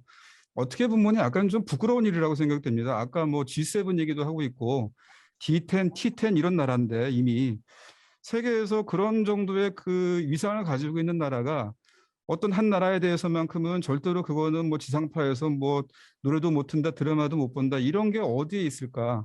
저는 그런 점에서는 그 세계적으로 정말로 그런 그 위상을 가진 국가라고 한다면은 아니 뭐 웰컴 해가지고 다 열어놓고 그래도 그런다 하더라도 우리가 뭐 대중문화 시장에서 뭐 그런 거에 뭐 잠식당하거나 하는 거는 전혀 없을 거라는 생각이 들고요.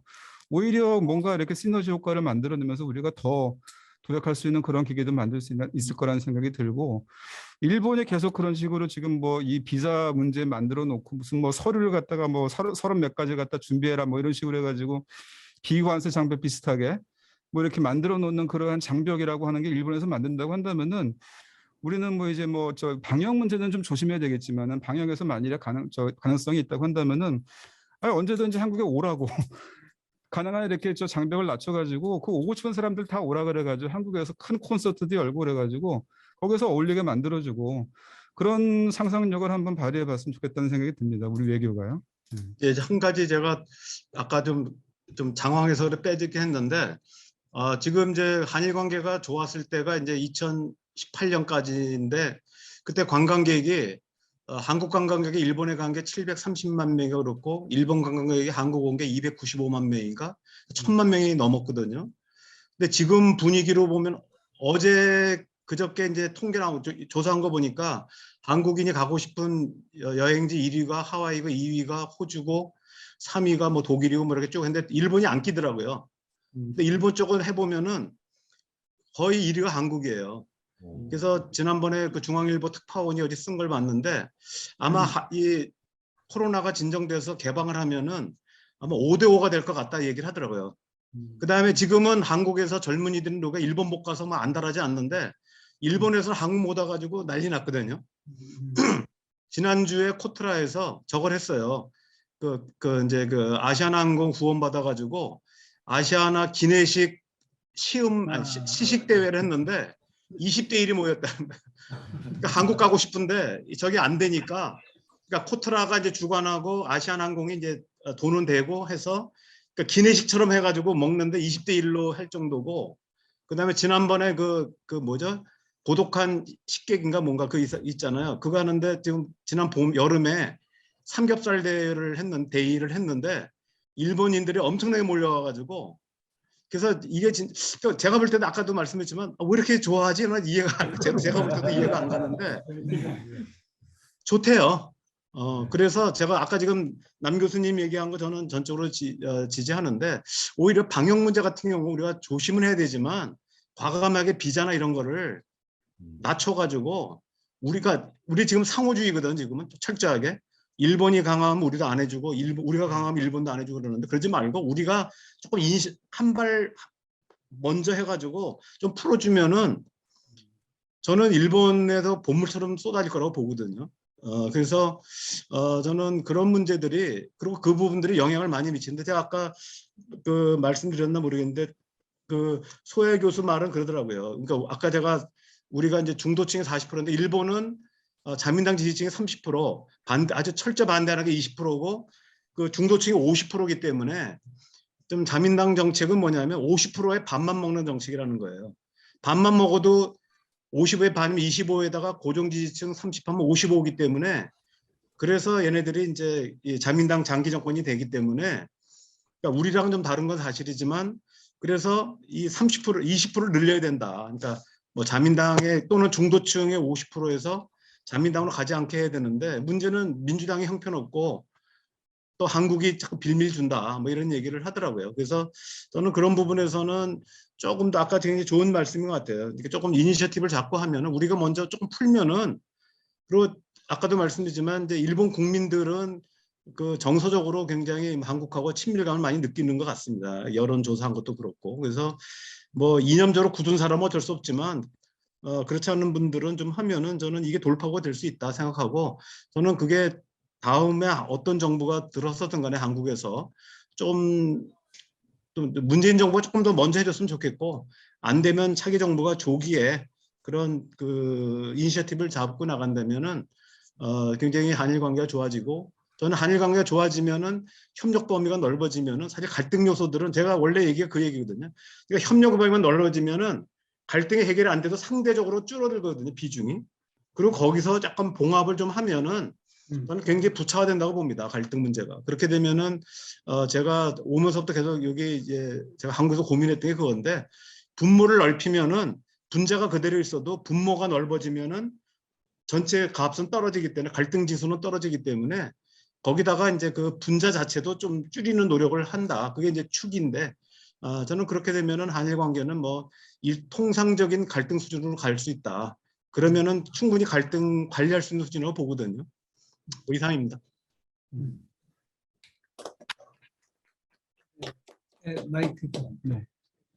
우리 뭐 다른 분들 논평이 없으면 아까 우리 호사카 교수님 우리 집 사람 이야기하는 거 우리 항상 대화 중에서 이 일본 문제만 나오면 부부 싸움으로 들어가요.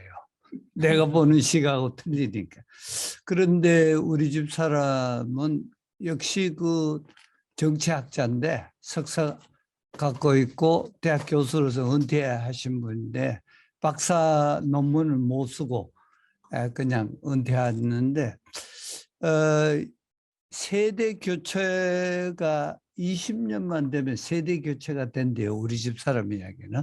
그때 되면 한일 관계 좋으니까 그때까지 기다리자는. 나 그때까지 못 기다린다. 일본이 사죄해야 한다. 그 역사적 과오를 말이지. 그 이야기 때문에 맨날 싸웁니다. 이것으로 오늘 우리 조성열 박사님 너무 장시간 동안 아주 솔직하게 담백하게 아주 포괄적으로 이론도 제시하고 지가 보기에는 해법을 제시했다고 봐요. 해법을 제시하고 조금 내가 아까 이야기하는 뭐 심리적 그 접근 방법도 역시 그 해법 속에 들어있는 거고 역시 세대가 바뀌면은 한일 관계도 정상화될 것이고 일본 사람이 그렇게 좋아한다니까 우리 뭐 구태여 우리가 젊은 세대 지금 올드 제너레이션은 뭐 그런 형편이 안 되니까 좀 유감이지만 좀 시기가 뭐 시간만 흐르면은 다 잘못된 과거 뭐 서로가 사과할 그런 준비가 심리적으로 됐을 적에는 이 정상화가 될 것이라고 보고 오늘 그 길윤형 우리 부장님, 호사카 유지 교수님, 그리고 남기정 교수님,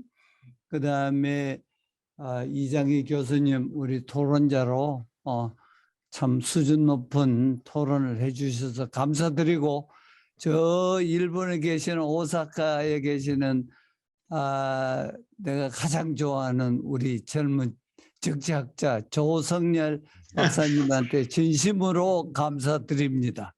예, 젊게 봐주셔서 감사합니다.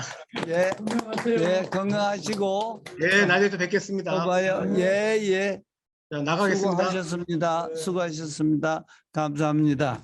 아이고.